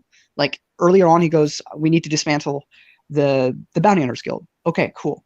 Then the next 20 pages is him still basically saying the same thing to the Emperor, and it's like, if you're not going to say anything important, then move on, because I already got the gist of what you're trying to say. You're just saying words at this point to add on to what we already know that you're asking of Palpatine. I know what you're talking about, but see, I can't say I agree with that, because first of all, Palpatine don't give a flying crap about the Bounty Hunter Guild. It has no effect on him and what he's doing, but it has an effect on what Shizor's doing. Sure, so it's going to take, especially with something like Vader, who does use bounty hunters. Yeah. it took us. It was going to take him a while to convince the Emperor that Well, I think his mind was already convinced. He knew what. mutually. It was going to take a second. It was going to take Yeah. a while for Shizor to convince the Emperor that destroying the Bounty Hunters Guild will mutually benefit Black Sun and the Empire. Yeah. No, I get that. So- That's a good plot, but it feels dragged out to me. For example, another thing is that we get introduced to this girl who doesn't remember who it is. Anything, but I'm No, gonna tell you, it's basically nothing. Yeah, you think it's gonna be this big connection to Boba Fett? It's literally nothing. She's just some girl that is slightly important to the plot, but he makes it out to be bigger than what it actually turns out to be. And then all the other bounty hunters, Dengar, for example, my favorite story from the Tales of the Bounty Hunters. He's not the same in the Bounty Hunter Wars trilogy. He's in comparison to Boba Fett, and in no other story is he portrayed that way. He's portrayed as basically just as intelligent as Boba Fett. The only difference is that Boba Fett simply is better skilled. But in this trilogy, this guy has to make all the other bounty hunters suck in comparison to bring up Boba Fett, and that's my issue. Because I don't just do this with female characters. In that trilogy, Boba Fett is just a Gary Stew because it has to bring down other characters. And if it was equal, then all the other characters would be just as formidable, and Boba Fett would just be slightly better. But that's not how it's portrayed in those books, and that's an issue for me. Well, to your point about Dengar, I mean, I haven't read a short story in the Bounty Hunter or Tales of Bounty Hunter, so I probably shouldn't really say much. But from the Bounty Hunter Wars, Dengar was trying to seek retirement. I mean, he got married. He was, Right, he was trying to. He was trying to retire from bounty hunting. I mean, so that's why he wasn't. And the only reason why he still was bounty hunting was so he can get enough credits and whatnot to retire. Right, but by the end of it, he goes back on all that because he has to be a bounty hunter in the Young Jedi Knight series. So that whole story arc is kind of dropped. I did forget. But I mean, that's not his fault. I did forget that Dengar was in that series. That's a good point. I forgot about that. But that one's not his fault. But he was just keeping continuity. But still. I wanted to say though about earlier, Boba Fett being kind of a two-dimensional character. If they wanted to do Boba Fett as a three-dimensional character, I think Karen Travis did a really good job in Legacy of the Force Bloodline. That novel, Legacy of the Force Bloodline, doesn't really get a lot of attention because it's Legacy of the Force, Karen Travis, whatever. But that one novel is better than anything I saw in the Book of Boba Fett. I agree, 110%. That those books made me care about Boba Fett when I never did before. Me too. Absolutely. I mean, when I read the Tales from Jabba's Palace, it's like, oh, I understand his philosophy now. That's actually he's a really cool bounty hunter. But I still didn't care about him as a human being. I was just like, oh, I get the character now. He's cool. But then I read Karen Travis's books and I'm like, man, I actually feel something for Boba Fett. I actually care about his plight and what's going on. The conceit is that that he's dying, right? Right, yeah, because he's still a clone. He just, was a perfect clone, so he wasn't dying as fast as the other clones were. And he's trying to stop that.